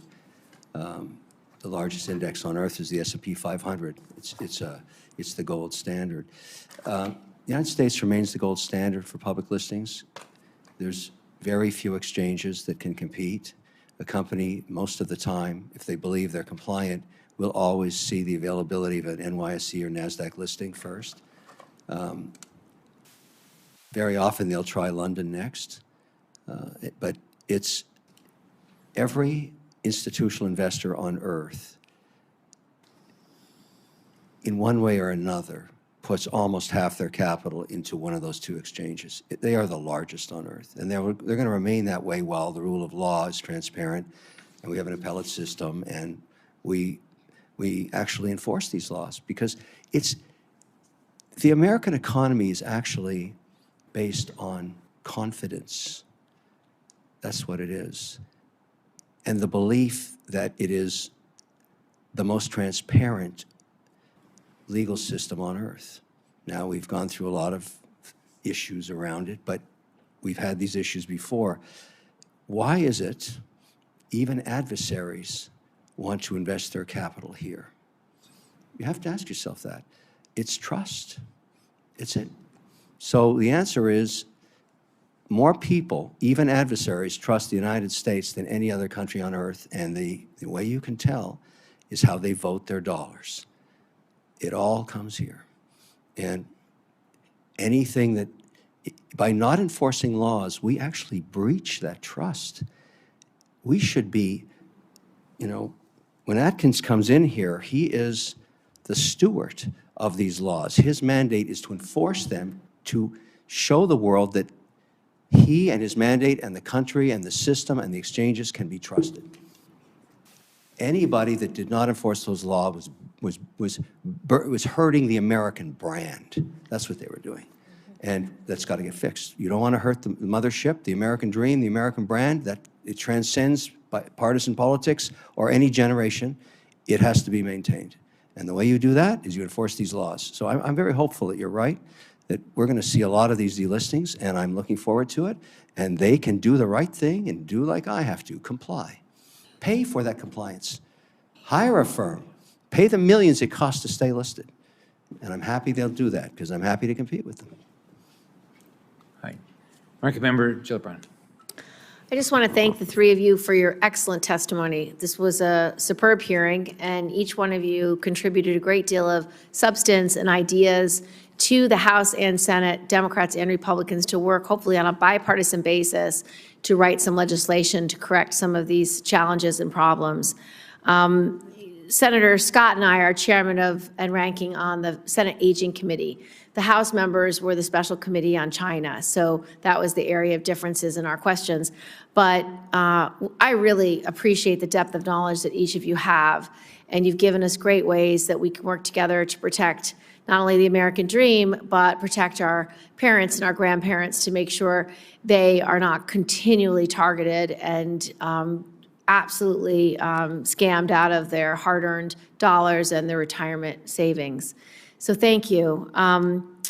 I think that your recommendations, Mr. Finta, with regard to resources, with regard to collaboration with local law enforcement, with regard to creating specialized commissions to do this work is very wise and thoughtful.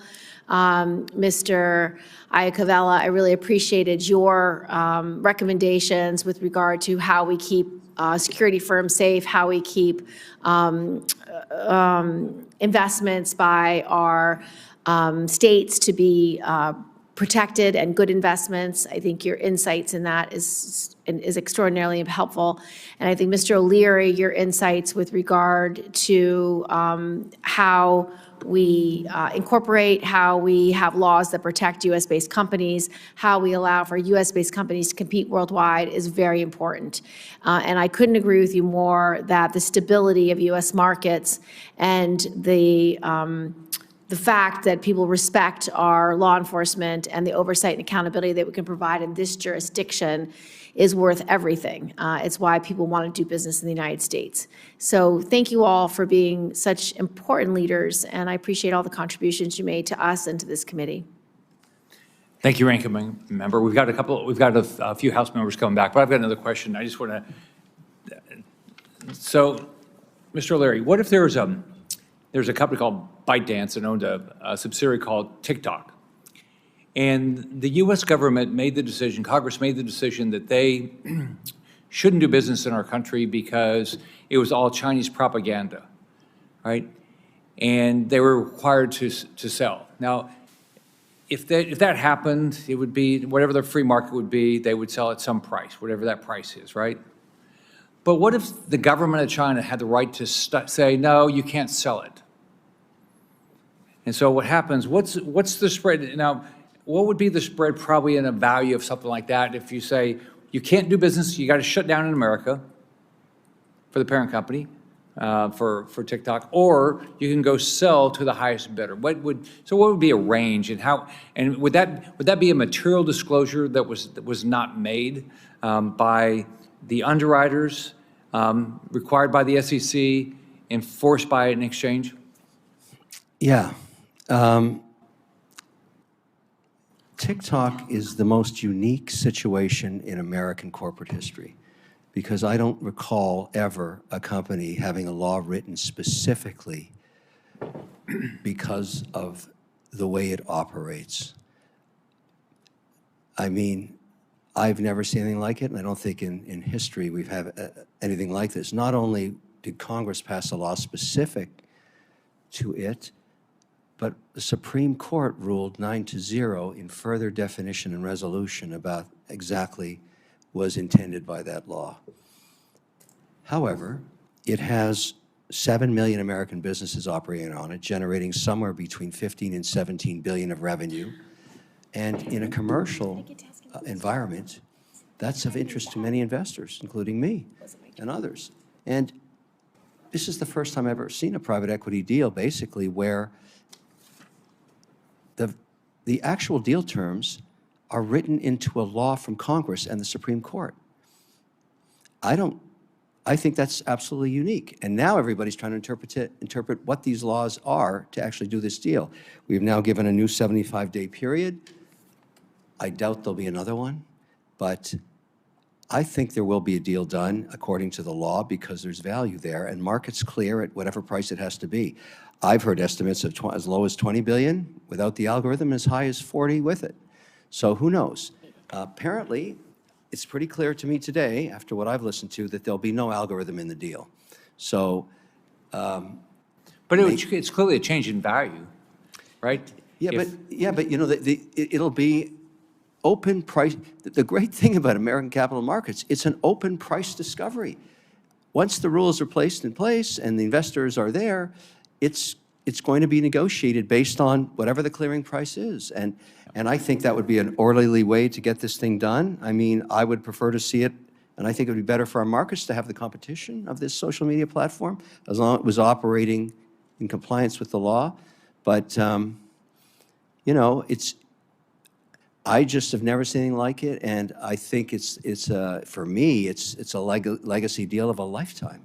It's just, if I'm in any way part of the solution, I'll be very proud, because here's how I feel about it. Those 7 million small businesses, they're all shark tankers. They're all second-generation American entrepreneurs, and we should protect them. We should make sure they survive this whole thing. It's not their fault. It's a shame to shut their businesses down, whether it's lipstick or clothing or whatever their product or service is. They're generating 1 to 3 It's a business, and there's jobs, Yeah. and there's income. That's it. Congresswoman Hinson. Thank you. Thank you, Mr. Chairman, and to our ranking member as well for hosting this hearing over on your side. It's great to be over here. Over and over again, we continue to see Chinese companies systematically working around and continuing to take advantage of our laws to boost their growth while cutting us out of that process.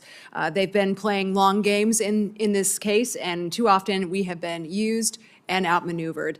And as we've heard discussed today many times, American retirements and investments have flowed directly into these companies that strengthen the CCP's surveillance state and in many cases are tied directly to forced labor violations.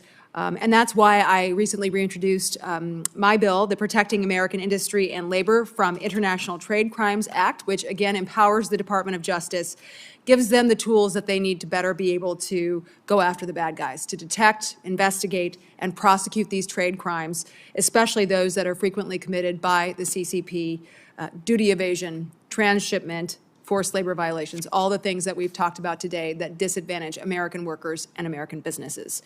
So, Mr. O'Leary, my first question is for you today. How do CCP state subsidies and the dumping practices that they regularly utilize distort our markets, and how do they hurt our domestic manufacturers and producers, particularly in rural communities like mine in Iowa?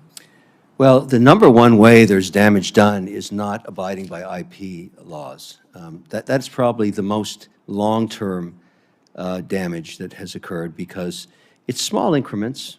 Undoubtedly, if you go into your constituency and ask entrepreneurs over the last 40 years, you're going to find many companies that were knocked off in China and nothing was done about it. Some cases, they're bankrupt now as a result of.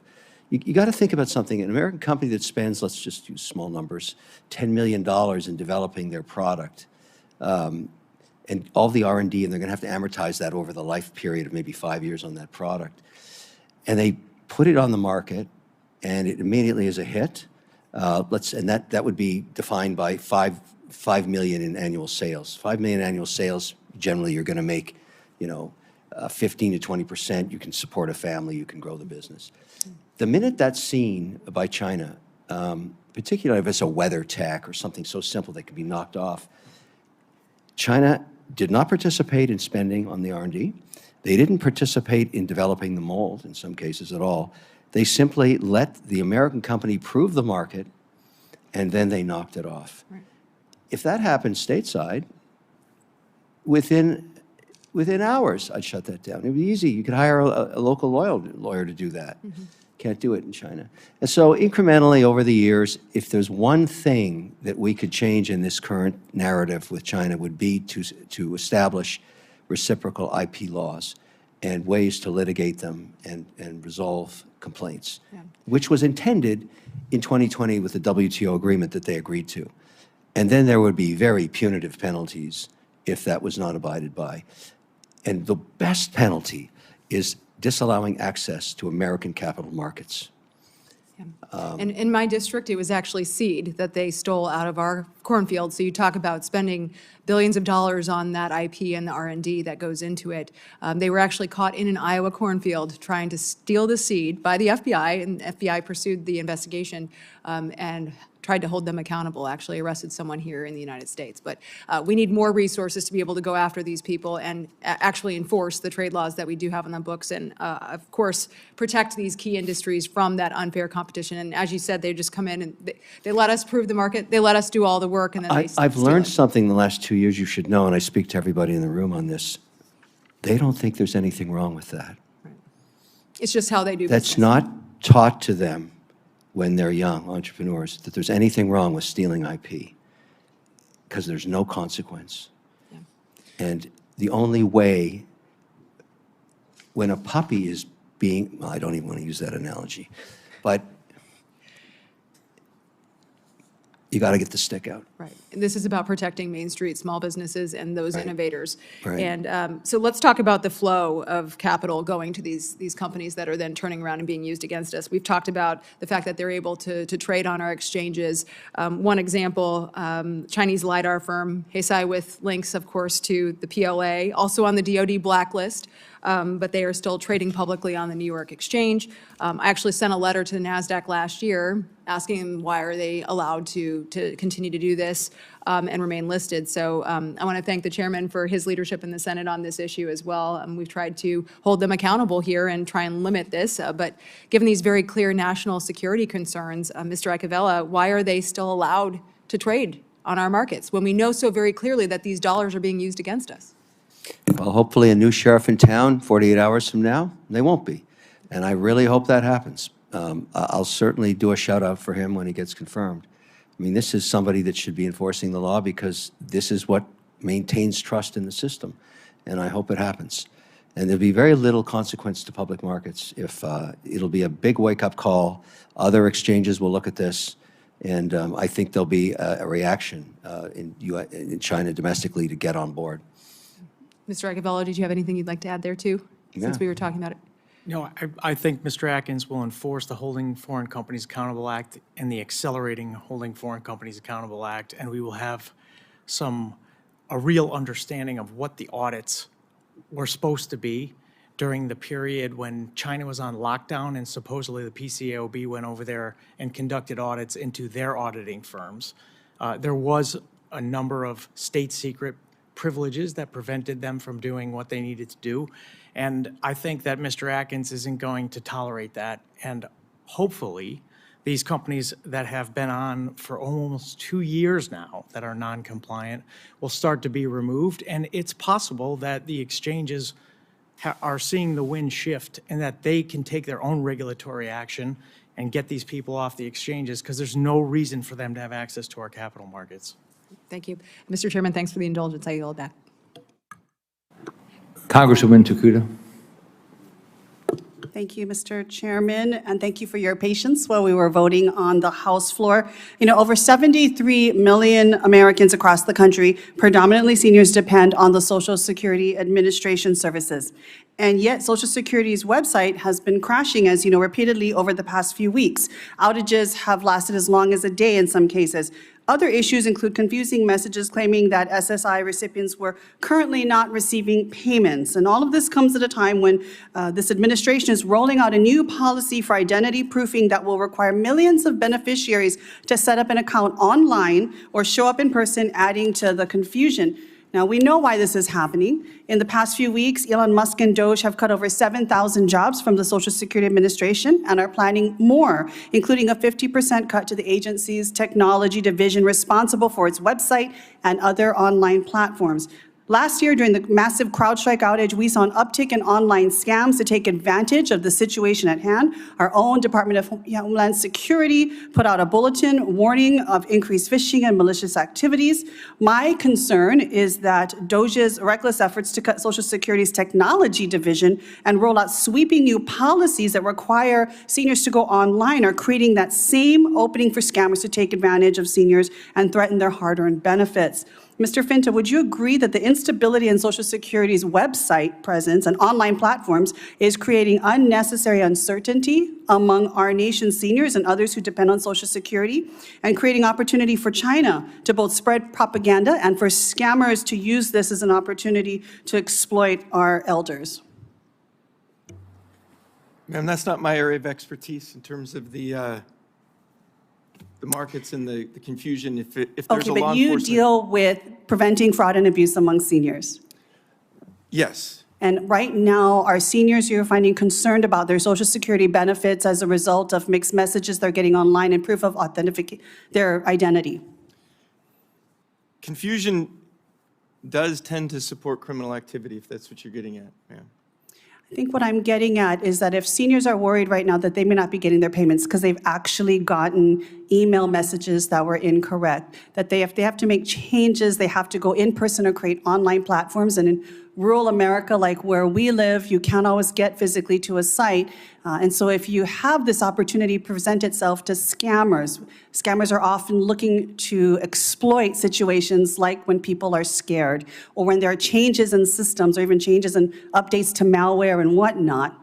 Do you think that this potentially could create an opportunity for them to exploit seniors given the confusion and actually the lack of staff? As was mentioned at the very beginning of the hearing, people won't even necessarily get someone answering the phone for hours if they call for help to Social Security. Is this a potential opportunity for scammers that we are seeing right now? There's no doubt in my mind that given the opportunity, transnational organized crime groups would take advantage of that situation. And if we had a situation where we're actually cutting tech staff that help to maintain these platforms, are we not creating a more vulnerable environment for scams on our seniors and our Social Security beneficiaries? I don't disagree with that statement, ma'am. Okay.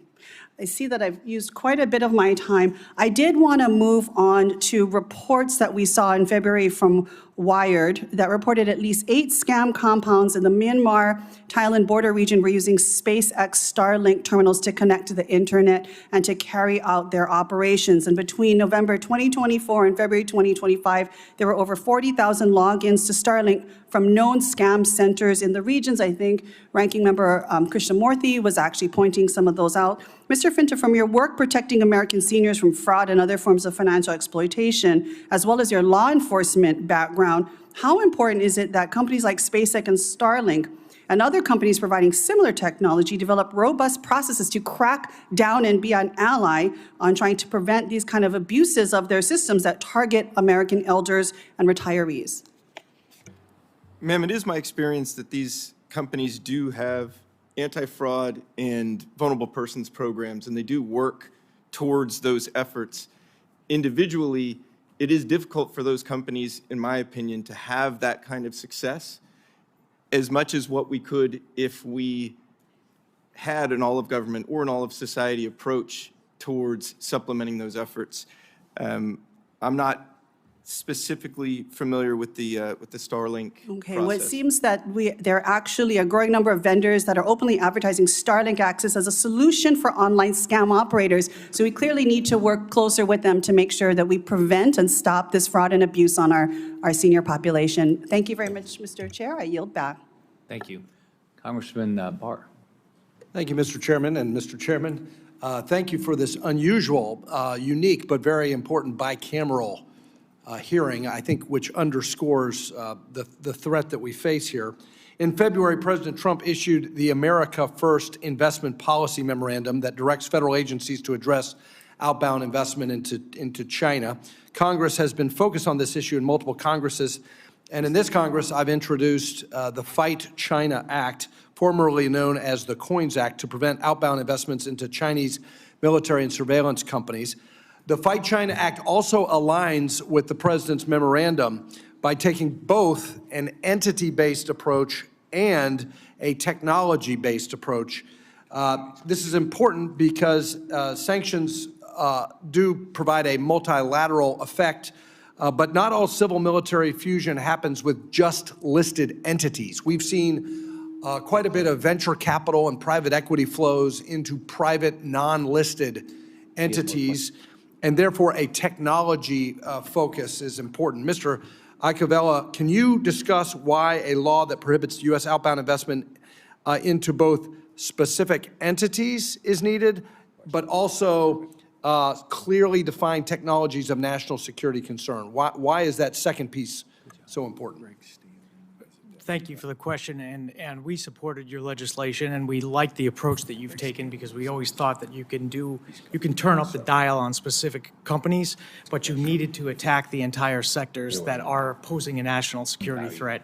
And there's more than just public capital, as you said, that's going over there. It's private capital, venture capital, private equity, and public capital that's going over there. But what's even more of an issue is that you have companies that are subsidiaries of subsidiaries of subsidiaries, and maybe the parents on one of the DoD lists or the entity list, and you can't get to them unless you prohibit the sectoral investment in those Chinese companies. And so I appreciate your approach. I think you've threaded the needle there, and we strongly support it. We want to give the private sector the red light, green light approach, but we think we can get at this problem and accomplish that by clearly defining the technologies of concern.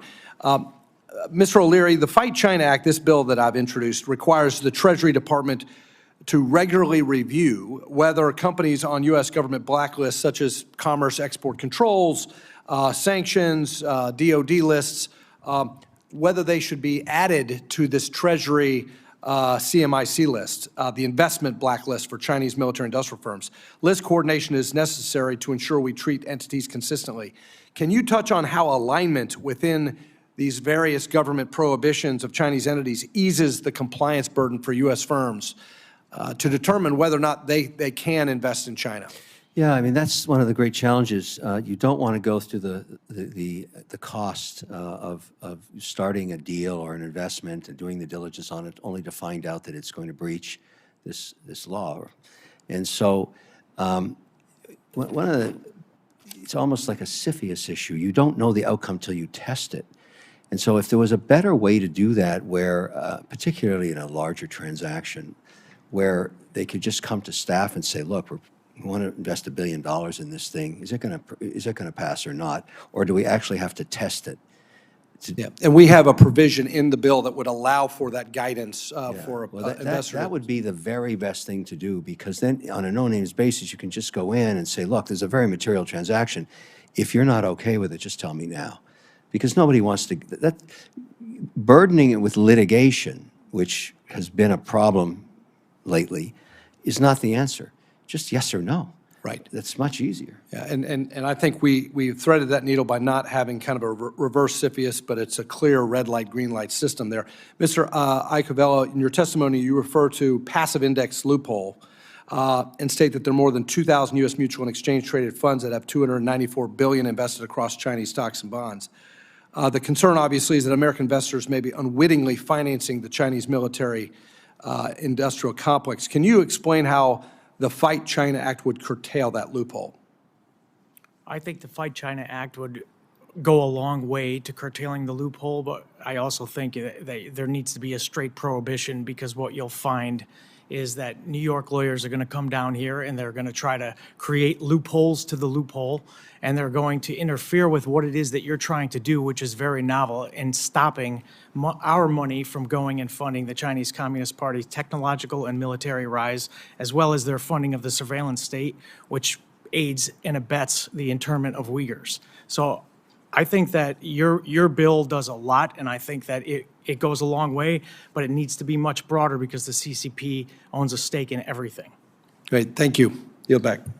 Thank you. Congresswoman Brown. Thank you, Chairman Molinar, Chairman Scott, Ranking Member Krishnamurthy, and Ranking Member Gillibrand for holding today's hearing. And thank you to our witnesses for being here. The topic of today's hearing could not be more urgent. I represent Ohio's 11th District, home to tens of thousands of seniors and retirees who have worked hard, saved, and invested for decades. They deserve to know their hard-earned savings are safe, not evaporating overnight because of a trade war or at risk from foreign adversaries and fraud. Today's threats include everything from shadowy financial schemes backed by the Chinese Communist Party to sophisticated online scams preying on older Americans. These threats require a whole of government and whole of society response. I want to take a moment to acknowledge the essential work of federal agencies like the Consumer Financial Protection Bureau, the Federal Trade Commission, and the Department of Justice and the FBI. These agencies are on the front line fighting fraud and financial abuse targeting older Americans. The CFPB has proposed bringing big tech and non-bank payment platforms under federal supervision, something that's long overdue. Scammers use these peer-to-peer apps to target seniors, and these platforms operate in a regulatory gray zone. The Bureau's rulemaking would help close the dangerous loopholes. The FTC has also shined a light on scams like romance fraud, tech support cons, and crypto-related schemes, while DOJ's Elder Justice Initiative has gone after the criminal networks behind them. This rise in fraud through payment apps and other digital tools is staggering, and these platforms still fall outside traditional oversight. That's why the CFB's proposals matter. Mr. Finta, given how much elder fraud is occurring on these platforms, how urgent is it for Congress to support CFPB's efforts and close the regulatory gap? And what additional safeguards should we look at to protect seniors as these tools continue to evolve? I appreciate the question, and you are correct. Each of those agencies has a role to play in the overall process of not only preventing frauds, but going after the folks that do propagate them. I think that's one of the big things that gets lost in the shuffle here to some degree is the lack of enforcement overseas, where a lot of these folks feel like there is no consequence. They're never going to get caught. And that disincentive is incredibly important in the overall plan, the structure. I actually had a conversation with an Indian journalist one time who said, you have to arrest enough people that they think they might be the next one. And that has to happen for this thought process to work.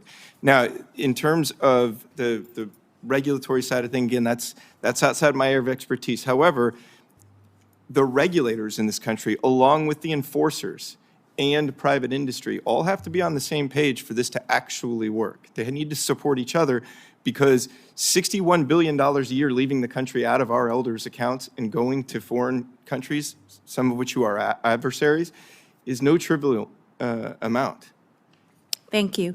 Instead of closing the door on scammers and fraudsters, Republicans want to reopen it and let them in by overturning the CFPB's rule to regulate payment platforms. I am glad that all Senate Democrats voted against overturning this Biden administration rule, and I will do the same next week. Still, the scale of the threat demands more.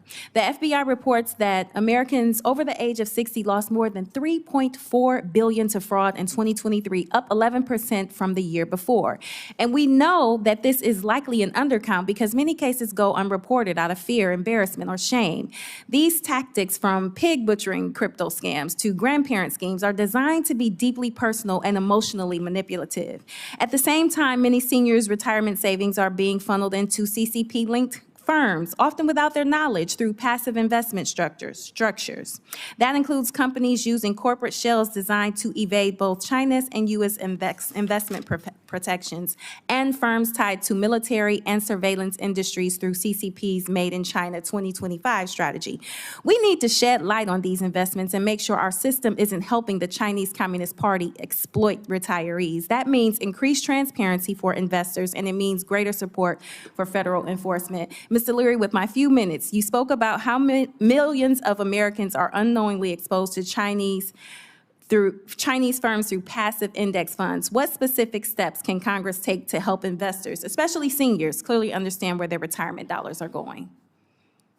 To ban the use of VIEs, which are a structure used for what I would call a faux share. These get indexed. In other words, you think you own a stock certificate with a voting right to it. When you don't, it goes to a Cayman structure. I don't know why we would allow that to go into anybody's pension plan. I mean, this is a shadow share is what it is, and yet we allow it. And the other is to actually just enforce existing laws around the golden share, because if you hold a company, just make an easy example, you have $100 in an index fund, and you've got 10 companies, $10 in each one, and one of them just goes to zero, and there's many examples of these Chinese golden share companies just going to zero, and you don't know why. You've basically lost, the value of that index is now $95. And why put it in there in the first place? Even if the law allows to have, I don't know how that's going to happen, but we've been talking today about delisting all these companies, and I think that might be happening soon. But sprinkled out throughout all of our indexing and all of our pension and all of the diversification through the system that we have built that has protected seniors' investments for decades, we've let this cancer creep into it. And to stop this, it's to simply enforce the existing laws and add new ones. I don't want to own a VIE if I'm an indexed pensioner. Why would I want to own that? A Cayman shadow share from a company with a super preference. I mean, it's so just not what they should own that we just should say sorry. The answer is no. You can't put that in this index. It's just a simple applying the existing laws and fine-tuning to remove the tumor that's in there. This is a cancerous tumor in our financial services system, and we have good doctors here. So chop, chop, let's just cut them out. My time has expired. Thank you for your courtesy, Mr. Chairman, and thank you, Mr. Wonderful. Thank you. Chairman Molinar. All right, thank you. Mr. O'Leary, just to follow up on that discussion, the Trump administration is having an ongoing review of ERISA standards to ensure that foreign adversary companies are ineligible for pension plan contributions. You've been talking a lot about these issues, the lack of investor safeguards, the geopolitical risk, the lack of the ability to do diligence on some of these things. You just mentioned the, shadow shares. And I guess, when you talk about VIEs, what percent of investors are even aware of this? What percent of financial advisors or people in this business who are advising seniors would even be aware of this? And I'd like to ask all of you this question. The majority of index funds or ETFs are administered by fiduciaries inside large distribution companies, like a Fidelity or a Schwab, and their job is to be compliant. And so it's very rare that they ever go rogue and put anything into an index that is not permitted by law. Right. And so it's just a matter of making sure that we give them good definition of what is not permitted, and they will comply. 99% of them will comply. So we've built in great safeguards for this stuff. We just haven't really implemented or made them obvious enough. Because when you ask how many investors, if I took 10 people in the hall outside here and asked them, do you know what a VIE is? They'd say no. Right. Do you own one? I have no idea what that is. Right. It is not a real share, and we have let Chinese companies rig or take advantage of the system we've provided and the lack of enforcing it to get to this extreme point. And I don't know the exact amount. I'm going to guesstimate that how many Chinese companies listed on NASDAQ and NYSE, I'm going to guess between 700 and 800 billion worth of market cap. Majority of them should be delisted if we enforce the laws as they should be enforced. And many of them, in my guess, would say, wait a minute, I'm sorry I didn't get it done in the last 24 months, but I am going to hire American counsel. I'm going to get compliant. And it would be a great first step because you would force the transparency, and then I used to be in the ETF business. Every single firm that distributed it, we had to go through the whole compliance process. costs millions of dollars. But the system works. If you want to index, you got to make sure that you know what you're putting in there because other people are relying on and trusting you to do it. And we've been talking all day about how we're actually eroding the system by not enforcing these laws because people, when they start to learn about shadow shares and VIEs, are saying, what the hell is this stuff? Yeah. Like, why is it in here? But I guess what I'm wondering is, let's say, I'm someone who has an account at Fidelity or some other, and I go to my financial advisor and I'm trying to get advice on this. Would they even know VIEs? Would they just simply say this is? No, they rely on their compliance departments. Some do. Some RIAs and some advisors do, but not many. They just rely on the system. And so you got to make sure the system works. We got to change the system. Yeah. Okay. Mr. Iacovella? Yeah, if the VIEs are in an index fund, then it's the obligation of the fiduciary to track the index fund, and that's what they do. And the CCP, it's been reported, they pressured MSCI and others to actually expand the percentage of Chinese companies that go in these index funds, and they'll continue to do it. And the VIE structure, there's no economic rights, there's no voting rights, there's no control over the board. And then these companies get to list in our marketplace. And one of the largest risks that we haven't talked about, if Kevin sells his shares of his public company, what do you have to do? You have to disclose it immediately, right? They don't have to do that. A foreign insider can sell all of their shares in the company from day one to day two, and you're not going to know about it until the stock price just keeps going down as information leaks out. Who gets harmed by that? Thank you. I yield back. Congressman Stanton. All right, thank you very much, Chairman Scott and Ranking Member Gillibrand, and of course, Chairman Molinar from the House side, and Ranking Member Christian Morthy. This is a very important hearing. I'm glad that you made the time to host us here today. I represent the state of Arizona, the state that has the unfortunate distinction of having the highest rate of elder fraud in the United States of America. In 2022, more than 3,500 Arizonans were scammed out of $82 million. That's just the scams we know of. Many seniors never report that they have been victimized. The United States government has identified that organized crime in the People's Republic of China are some of the most sophisticated perpetrators of financial fraud. In fact, according to the UN, the majority of pig butchering scams where fraudsters take their time to earn the trust of the victims and dupe them into sending increasingly larger amounts of money are perpetrated by these Chinese criminal networks. They prey on fear and isolation. They pose as investors, promising lucrative returns, tech support, law enforcement, romantic partners, friends, and family members. And thanks to the increased use of AI, which can mimic human voices, these scams are becoming more elaborate, more convincing, and harder to detect. The federal government needs to do more in coordination with our international allies to crack down on these criminal enterprises and protect seniors. Mr. Finta, you have spent 2 decades at the FBI working on transnational organized crime. You testified here this morning that U.S. law enforcement does not have the resources to effectively pursue complex transnational elder fraud cases. You may have already covered this, but cover it again. It's worth covering again.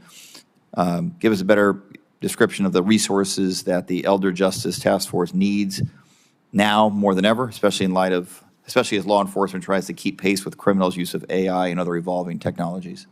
I appreciate that. And I would like to clarify that the FBI, HSI, Secret Service, IRS, CID all have very capable agents who can and do these investigations on a regular basis. The issue there is the volume. It's the number. And while you're working a 18-month, 24-month investigation, during that time, there are thousands and thousands and thousands of people all being scammed and defrauded during that time frame and losing their life savings. So it's not that it is beyond our capability, it's beyond the resources in terms of the fire hose in the face of these investigations. And yes, if the individual agents and officers and investigators are working these cases, as you work it, you gain more intelligence, which means you need more subpoenas, which you need more time, and you need more analysts, and it grows like that giant spider web that you always see on the wall in TV. The issue here is the aggregation of those cases essentially with the private sector to grow those cases quickly and effectively so you can do more of them to provide that disincentive. I don't think we're going to be able to wrest our way out of this problem, but I think it's a giant factor that could contribute to reducing it over time. Okay, I appreciate the point, well made. These last few days have been incredibly volatile with the stock market down more than 10%. With the change in tariff policy, it's coming back up today, thank goodness. But especially for our seniors who may be living off their retirement accounts, that volatility is scary. And fear is something the scammers prey off of. As fear grows, scammers will find easier targets. As retirement accounts shrink, scammers will land harder blows. Mr. Iacovella, can you speak to how fraudsters, how they target American retirement accounts, and how falling victim to one scam will too often make you a target for the next one? Yeah, that's exactly right, Congressman. One of the things I'd like to follow on what Mr. Finta said is that the public-private partnership in this area is crucial. We need to be able to tell the government exactly how we're being attacked, who's attacking us, and what different sophisticated technologies they're using and methods that they're using in order to get at our customers, because it's our customers who they're attacking. They get in their emails, they reset rules in the emails, they redirect things, so people don't even understand what's happening, and it even looks like to our membership that it's coming from their customers. Yeah. Then once the customer is scammed, people know about it, and somebody else comes in who probably was part of the scamming and says to them, hey, if you just pay me $1,000, I will help you to try to recover some of the funds that just left the country. That's the first piece. And then it just drags on for a little while longer. Then you get another 1,000, another 1,000. Before you know it, they're out another $10,000 or $15,000 by the same people, and they don't get their money back, and they've been scammed again. And that's exactly what you're talking about follow-on. All right, thank you very much. Look like Mr. Leader may have a, were you going to jump in and answer on that as well? Okay. I yield back. Thank you. Thank you. I'd like to thank everyone for being here today and participating in this incredibly important discussion on the threats posed by the Chinese Communist Party on U.S. investments. Here's the takeaway for everyone, especially American seniors. Make sure your dollars are not invested in Communist China. I look forward to continuing to work with members across the aisle and down the dais on this very important topic and hope that today's hearing will resonate with the millions of Americans approaching retirement to take action today to make sure their hard-earned money is safe. If any members have additional questions for the witnesses or statements to be added, their hearing record will be open until next Wednesday at 5 p.m. Thank each of you.